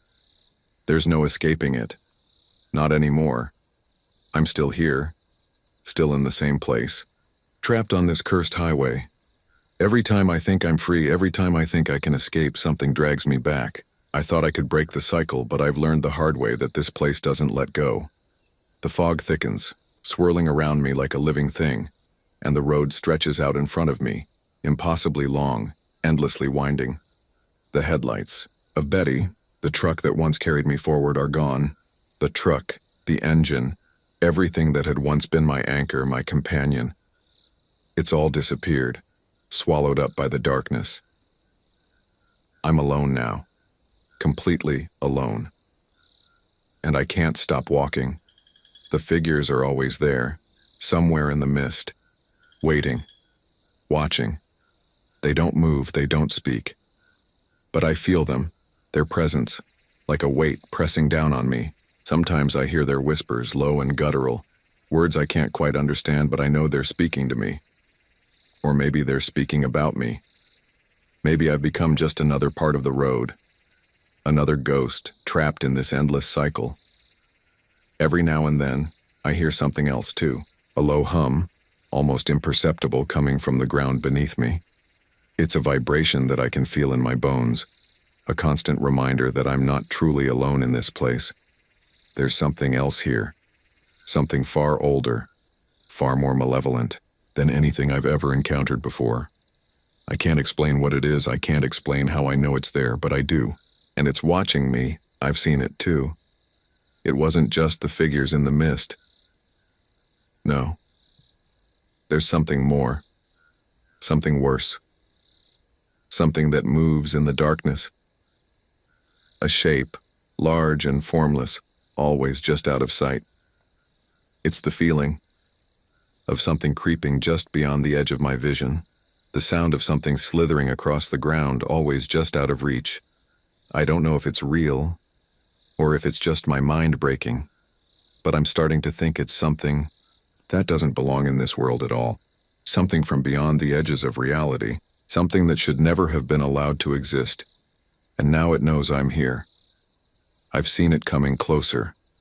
I've felt it breathing down my neck, its presence growing stronger with every step I take. The air is colder now.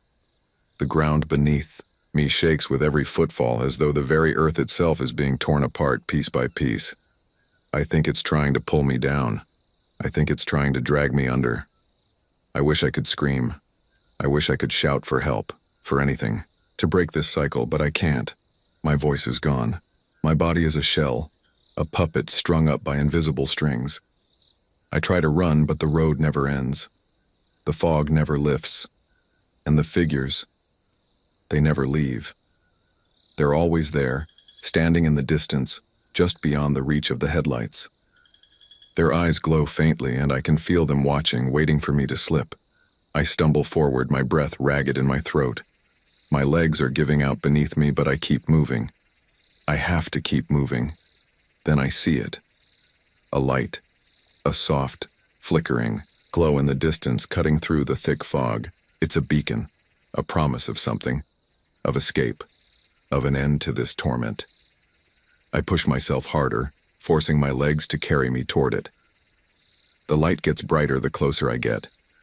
It flickers like a candle in the wind, uncertain but steady.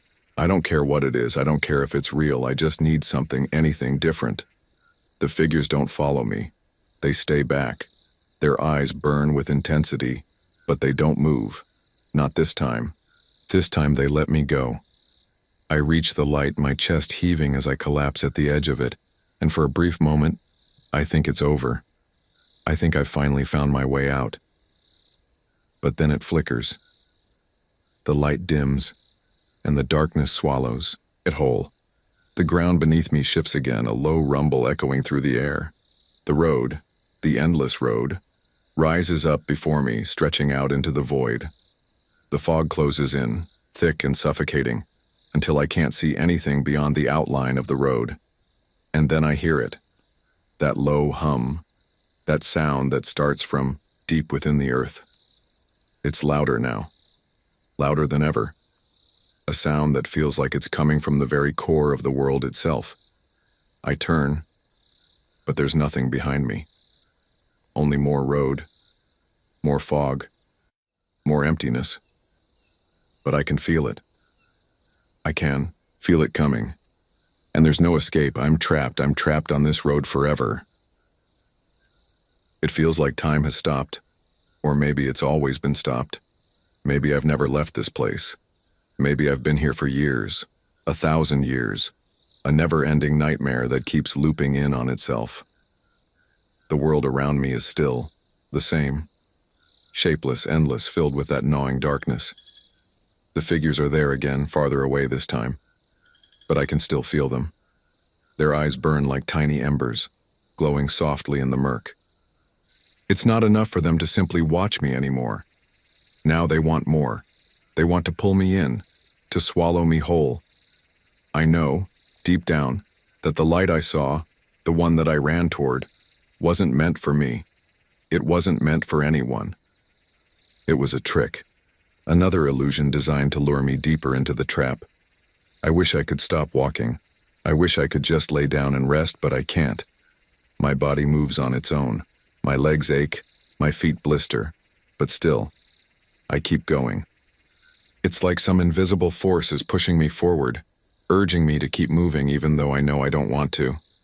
The hum is louder now. I can feel it vibrating through the soles of my feet, through my bones. It's almost like it's coming from inside me, spreading through my skin. My heart beats to the rhythm of it. Slow, steady, unrelenting. I can't escape it. And then I hear something else. A voice. It's faint at first. A whisper just beyond hearing, like someone calling to me from far away. But the voice grows louder, clearer, as if it's coming closer. Help me. I freeze, my breath caught in my throat. The voice, it sounds familiar.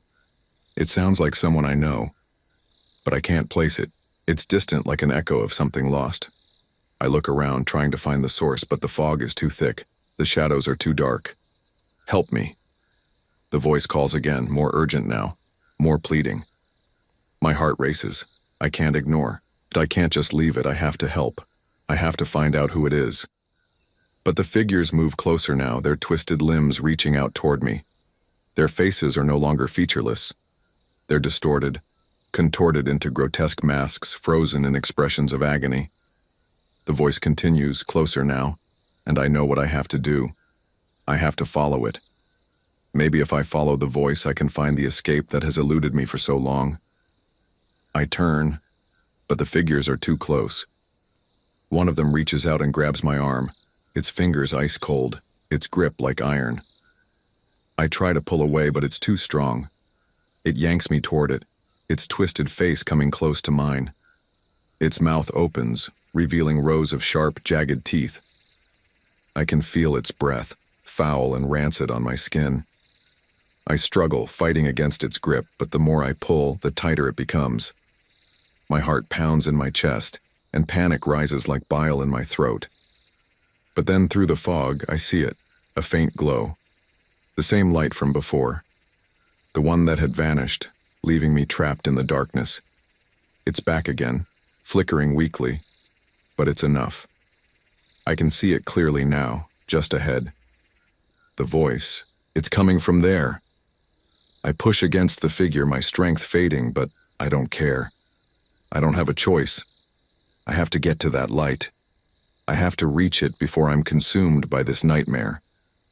With one final surge of adrenaline, I break free. I tear myself away from the figure's grip and stumble forward, my feet barely able to carry me. The mist is thicker now, almost suffocating, but I can see the light ahead. It's closer now. I can hear the voice more clearly, the pleading, desperate tone reaching into my very soul. Please, help me. I'm almost there. But as I reach the light, something strange happens. The ground beneath me shifts again as if the earth is opening up to swallow me whole. I stumble, my foot slipping on the uneven ground. I'm falling into the void. But then, in the blink of an eye, I'm back on the road. The figures are gone. The light is gone. Everything is gone except the road. The endless, empty road. And I realize then, there is no escape. I am stuck in this cycle forever, doomed to walk this highway for eternity. It's not a place, it's not a nightmare. It's a curse, a never-ending loop, and I'm trapped inside it. I don't know who or what put me here. I don't know why I'm here, but I know one thing for certain. I'll never get out. And so, I keep walking. Because that's all I can do. That's all I'll ever do. I wish I could tell you that I'm used to it by now. That the weight of the fog, the endless stretch of road, the eerie silence broken only by the hum of something unseen. None of it phases me anymore. But I'd be lying. Every step I take, every mile I walk, the tension builds. The dread presses against my ribs. I feel the eyes on me again. Those hollow, unblinking eyes that have followed me through every corner of this place, through every desolate town, every abandoned highway. They're waiting, watching, and no matter how fast I run, no matter how hard I try to turn away, they follow. I keep walking as always. The road never ends. The mist never lifts. I could scream, but I know it would just echo in the emptiness.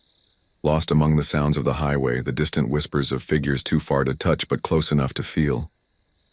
I don't remember the last time I slept. I don't remember the last time I ate. Time doesn't make sense anymore. It's all become a blur of twisted roads, endless fog, and memories that feel both fresh and ancient. I've tried to stop before, to sit down and let the fog swallow me whole. But every time I think, I've given up, the road beneath me trembles. The voices start. A low murmur at first, almost like a song from deep within the earth. It's enough to make me move again. Enough to make me believe there's something ahead. Something more. I can feel it now. The ground shifting underfoot. The low hum beneath the surface. The air is colder than it's ever been. Colder than before, and I know what's coming. I can't see it yet, but I can feel it, crawling toward me in the shadows. The same presence, the same weight I've felt before. The thing that has always been just beyond my reach. And yet, somehow, it's getting closer. I wish I could stop. I wish I could wake up, feel the warm air of the real world again, hear the sounds of life, not this hollow, suffocating silence that fills the air. But I can't. I can't stop moving forward, because no matter how many times I look, behind it's still there, creeping ever closer. The figures, too, they're coming closer. They've never been this close before. Their eyes are clearer now, the faint glow sharper, like embers smoldering beneath a dying fire. Their movements are less jerky, more fluid, like they're getting used to me being here. But they don't speak, they never speak, and I've learned not to trust the silence. In this place, silence is dangerous. I keep walking. The fog begins to thin just a little, revealing the outline of something ahead. A building, perhaps, or maybe just another shadow in this endless wasteland. But I know this place. I know it. I've been here before. But it's different this time. The walls are crumbling, yes, but there's something more. The air around it feels heavier, thicker, like something ancient is stirring inside, something that has been waiting. I draw closer, hesitant but drawn in by some unseen force, and then I hear it. A voice. No, not a voice. A scream.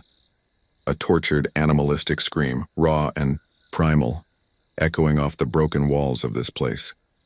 The sound rips through the fog, cutting into my mind, sending shivers down my spine.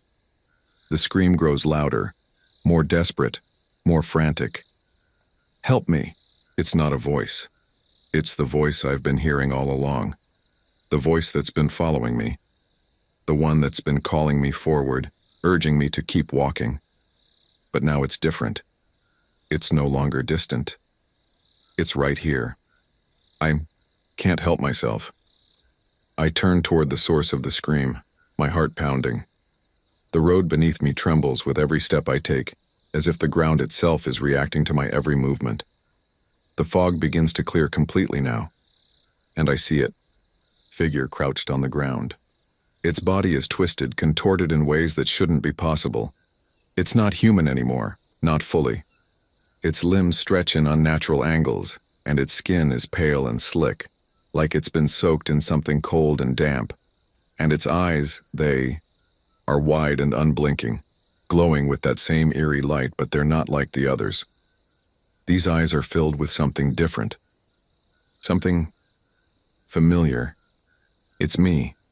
It's my reflection, but twisted into something horrific. It stands up slowly, its movements jerky and unnatural. Its face, my face, splits into a grin that's wrong, too wide, too hungry. It's me, but it's not. The scream comes again, louder this time, and I realize with a cold, sickening realization that the voice I've been hearing is my own. I stagger backward, my legs giving out beneath me, but I can't look away. It's me. Or rather, it was. Something that was once me, twisted by the darkness, by this place. I try to run. I turn, stumbling away from it, but my feet won't move fast enough. I can hear it behind me. It's chasing me now, dragging its feet along the cracked pavement. Every step it takes, the ground shakes. And then, out of nowhere, the mist closes. In around me again. I can't see the figure anymore, but I can hear it, closer, closer still. I keep running. But I know now. There's no escaping. There's never been an escape. The darkness is thick, almost suffocating as I keep running. Every breath I take feels heavier, like the air is made of concrete, weighing me down with each step. The fog wraps around me tighter, and I can no longer tell where I'm going, or if I'm even moving forward. I've lost all sense of time. It feels like hours, maybe days have passed since I first saw the figure, my twisted reflection, and I've been running ever since, trying to escape the nightmare. But there is no escape. No matter how far I go, the darkness never fades. It follows me, presses in on me like a physical force. I trip over something hard and sharp that cuts into my leg. I fall, the ground scraping against my palms, but I don't stop. I can't stop. I push myself back up, my heart pounding in my chest. The mist shifts around me, moving like living creatures, swirling and twisting in unnatural patterns. The air is cold, colder than it's ever been, and I feel a chill deep in my bones as if the darkness is freezing me from the inside out. The sound of footsteps follows me, slow, deliberate. The same rhythm, the same pace. I look behind me, but there's nothing there. Just the empty, ever-thickening fog. My breath comes out in quick, shallow gasps, and my legs feel like lead. The fear, that gnawing, crawling fear, is back. That deep, suffocating panic that claws at my chest, trying to tear me open from the inside. I stop, trying to listen for any sounds other than my own labored breathing. There it is again. The footsteps, they're closer now, so close. My heart skips a beat, and I force myself to look over my shoulder once more, this time fully expecting to see it. It, the thing that's been hunting me, the twisted version of myself that never lets me go. But there's nothing there. Only darkness. The footsteps stop, and in that brief, fleeting moment, everything is still. Silence. For a split second, I think maybe I've finally outrun whatever it is that's been chasing me. Maybe, just maybe, the nightmare is over. But I don't get to enjoy the silence for long. A cold hand grabs my arm. It's ice cold, the grip so tight that it feels like it's cutting through my flesh. I gasp, my heart lurching in my chest, and I spin around, but there's no one there. No figure. Nothing but the dense fog, thick and swallowing everything around me. I try to scream, but the words get stuck in my throat. The hand pulls me backward, dragging me through the mist.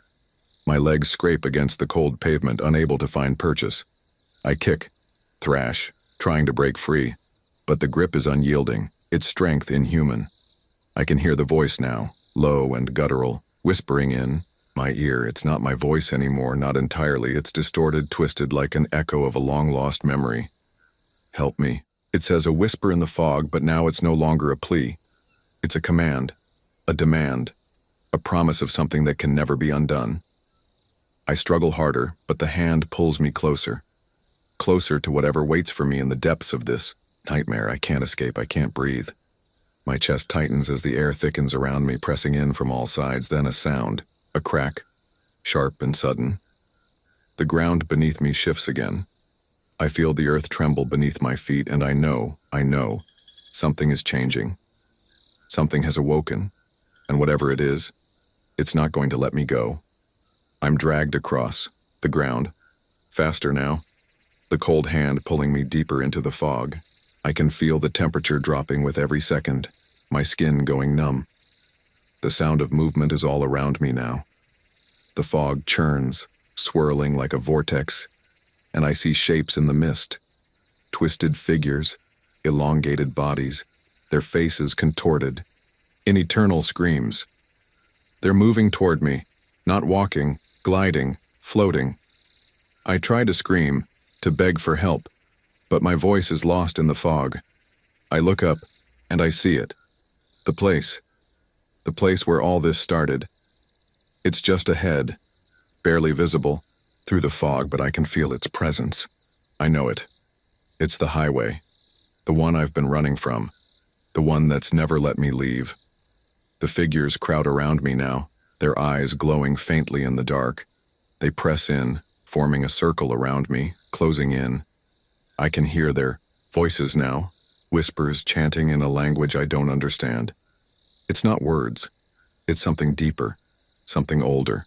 The air vibrates with it, and I can feel it in my bones. Help me, the voice calls again, louder now, but it's not coming from one of the figures. It's coming from inside me. It's my voice, but it's distorted, twisted. The words are no longer a plea. They're a warning. And then, it all becomes clear. I've never left the highway. I've always been on it. I've been circling in this endless loop, a part of this nightmare that never ends. The fog, the figures, the twisted landscape. It's all a reflection of my own mind, my own soul, trapped in this place for eternity, trapped in this never-ending cycle of horror and fear. I thought I could escape. I thought I could run. But there's no running from yourself. There's no escaping the highway. And as I stand there, surrounded by the figures, the mist closing in, I realize that I'm not just the one being hunted. I am the hunter. I am the thing that's been chasing me all along. The darkness that I've been running from, it's me. The road stretches on, as endless as the fog, as endless as the nightmare. And I know now, I'll never escape. I'll never wake up. Because this is my reality. And I'm stuck here, forever. The night around me had thickened into an oppressive, suffocating blackness.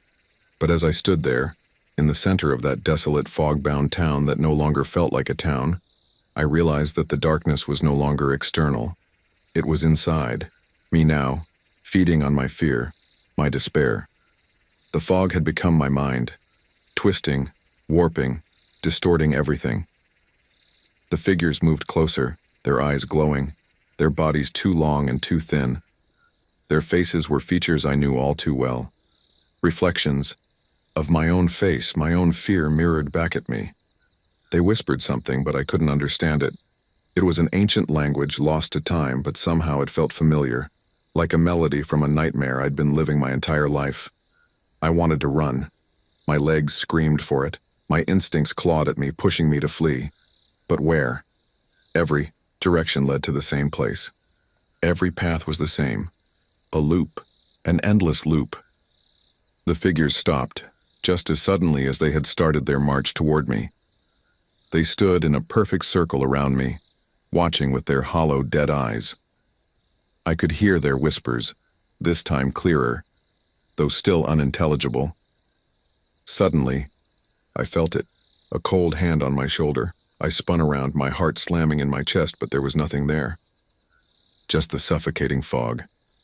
My breath came out in quick bursts, the panic rising in my throat. I looked around frantically, but nothing had changed.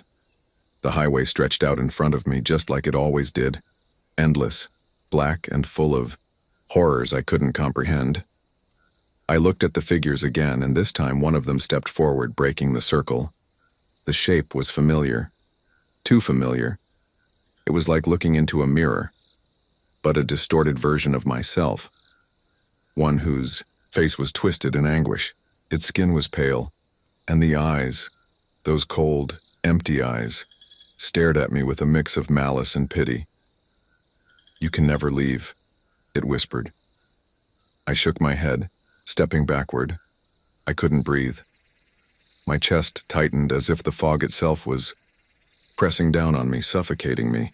I could hear my own pulse in my ears, the rush of blood that was the only sound in the growing silence. "Why?" I whispered hoarsely, my voice cracking.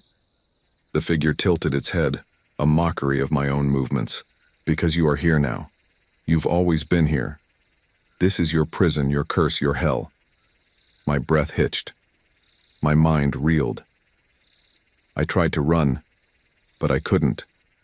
I was glued to the spot, my feet stuck to the ground as if the very earth had decided to claim me, drag me down into its depths. The figure reached out, its hand as cold as death itself. The touch was unbearable. Suddenly, I wasn't standing in the fog anymore. I was back on the highway. The road stretched infinitely. Before me, the yellow lines now distorted, twisting like veins beneath the asphalt. I felt a deep sense of dread. I knew what was coming. I knew. The truck was waiting for me, and once I climbed into it, the cycle would begin again. I turned around. The fog had closed in completely. There was no escape, no direction to go. The figures were there, just beyond my reach, their eyes following, my every move, their whispers growing louder, more insistent. I wanted to scream. I wanted to cry out, to beg for freedom, but I couldn't. My throat was dry, my voice lost in the thick air that surrounded me. A sound pierced the silence, the faint hum of the truck's engine. I turned toward it, my heart sinking. Betty, the truck, was sitting there on the side of the road. The headlights glowed faintly through the mist, a beacon of false hope. It beckoned me, like it always did. It wanted me to climb in. It wanted me to drive again. It wanted me to start the cycle, once more. The road ahead was endless. It stretched into oblivion. A road that would never end. A road I could never escape. I approached the truck, every step heavier than the last. I knew what awaited me once I climbed into that cab. I knew that if I touched the wheel, the nightmare would continue, that the fog would close in, the figures would return, and I would once again be running, fleeing but never escaping. But the lure of the truck was too strong, the need to drive, the need to keep moving. I had no choice. I climbed into Betty, feeling the cool metal of the wheel beneath my hands. It felt familiar, comforting, as if I had always been here, as if I had always been meant to be here. The engine roared to life, a deep guttural growl that vibrated through the truck, shaking my bones. And then I hit the gas. The road began to stretch out before me, but it didn't matter. I knew that no matter how fast I drove, no matter how far I went, the road would never end. It would never take me anywhere. The figures were still there, following me now. Their eyes, those empty, soulless eyes, never left me. I could hear their whispers in the wind, the cold air biting at my skin as the truck rumbled onward. I didn't look back. I couldn't. The truck moved faster, the speed increasing, the fog swirling around me, blurring everything. The highway stretched endlessly, twisting and bending in ways that shouldn't have been possible. I couldn't keep up. My eyes burned with exhaustion, but I didn't stop. I couldn't stop. And all the while, the figures followed. Their whispers filled my mind, drowning out my thoughts, drowning out everything else. I could feel them closing in on me, but I couldn't turn away. Not anymore. The nightmare had become my reality. And as the road stretched on, I understood. There was no escape. There never had been. The highway was my fate. I don't know how long I've been driving. Time doesn't make sense here. The seconds stretch into hours, and the hours blur into an endless stream of fog and dark roads. My eyes are heavy, my body aching, but I can't stop. Every time I think about pulling over, something holds me back. A strange compulsion. A voice, soft and coaxing, whispers from somewhere deep within me, urging me to keep going. There was a time long before I was trapped in this nightmare, when I was a man who lived for the road. I had purpose then, a destination, but that was before the endless nights on highways that don't end. Before the highways became a prison. I remember when it all began, back when I was still a man of flesh and blood. It was years ago, back when I took my first long haul alone in the truck under the stars. I had a wife, a daughter. I could hear their laughter in my memory now, faint echoes from a life I've left behind.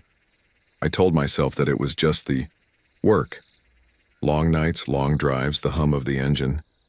I told myself I was doing it for them, but now I realize that maybe I was running from something all along. Running from myself. I used to love the solitude, the stillness of the night, the steady hum of the engine beneath me. But now the silence feels deafening. The hum of the truck, the air rushing past. It all feels like a mocking reminder of what I've lost. I don't think I'm alone anymore. There's something in the darkness. I can feel it just beyond the edges of the headlights. At first I thought it was just fatigue, but now I know. The shadows move. They watch me. I can hear them whispering, their voices just on the edge of my hearing, growing louder every night. Keep driving. Don't stop. At first I thought it was just my mind playing tricks, but after the first time I pulled over to sleep and woke up with a cold sweat, I knew something was wrong. Something was watching me.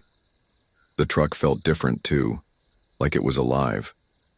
I thought I was just losing my mind, until the first time I saw it. A shadow slinking across the road, too fast for a man to move, too tall, too unnatural. I was alone on the highway, or so I thought. The headlights flickered, casting eerie, distorted shapes in the dark. Then I saw it. A figure, just beyond the beam of light. A figure that shouldn't have been there. Slammed my foot on the brake, but it was gone. And when I looked at the rearview mirror, the road behind me was gone, replaced by endless black. I drove for what felt like hours, but the road never ended. The fog closed in around me, a thick, impenetrable mass, suffocating me in its cold embrace. The truck roared, but the engine sounded distant, like it was coming from a place I couldn't reach. That's when I realized this road, this highway, it was no longer just a road. It had become a thing, a force that I was at the mercy of. It wasn't leading me anywhere, it was trapping me, and I wasn't the only one who was lost. I've seen them now, the others, the ones who've been trapped here before me. I see their faces in the shadows, lurking just out of sight. I hear their voices in the wind, calling out, begging for help. They tell me they've been driving for years, stuck in the same loop I'm in now. And that's when I started to wonder, how long have I been driving? Was it days, weeks, months? Time has no meaning here. The road doesn't care about time. I pulled over again last night. The fog was thick, the air suffocating. I thought I might have heard a voice, someone calling my name. But when I looked out into the mist, I saw nothing. No one. Just shadows that flickered in the periphery of my vision. I thought I was losing my mind, but the fear, it's real. The fear doesn't stop. It keeps clawing at the edges of my thoughts, telling me that if I stop, if I let the truck idle for even a second, they will get me. They will find me. I don't know who they are, but I know what they want. The truck's headlights flicker again. The shadows begin to take shape. Figures, tall, thin, humanoid shapes, emerge from the mist. They move like the wind, as if they're not entirely real, as if they exist somewhere between the cracks of this world and whatever lies beyond. I try to move, but my hands tremble on the wheel. The figures are coming closer now. Their heads twitch unnaturally, their movements jerky and wrong. Their faces are nothing but hollow black voids. "We're all here," they whisper in unison, their voices a chorus of death. I try to scream, but my voice catches in my throat. I can't breathe. The truck lurches forward as if it has a mind of its own. I'm not driving anymore, the truck is driving me. "There's nowhere left to run," they chant.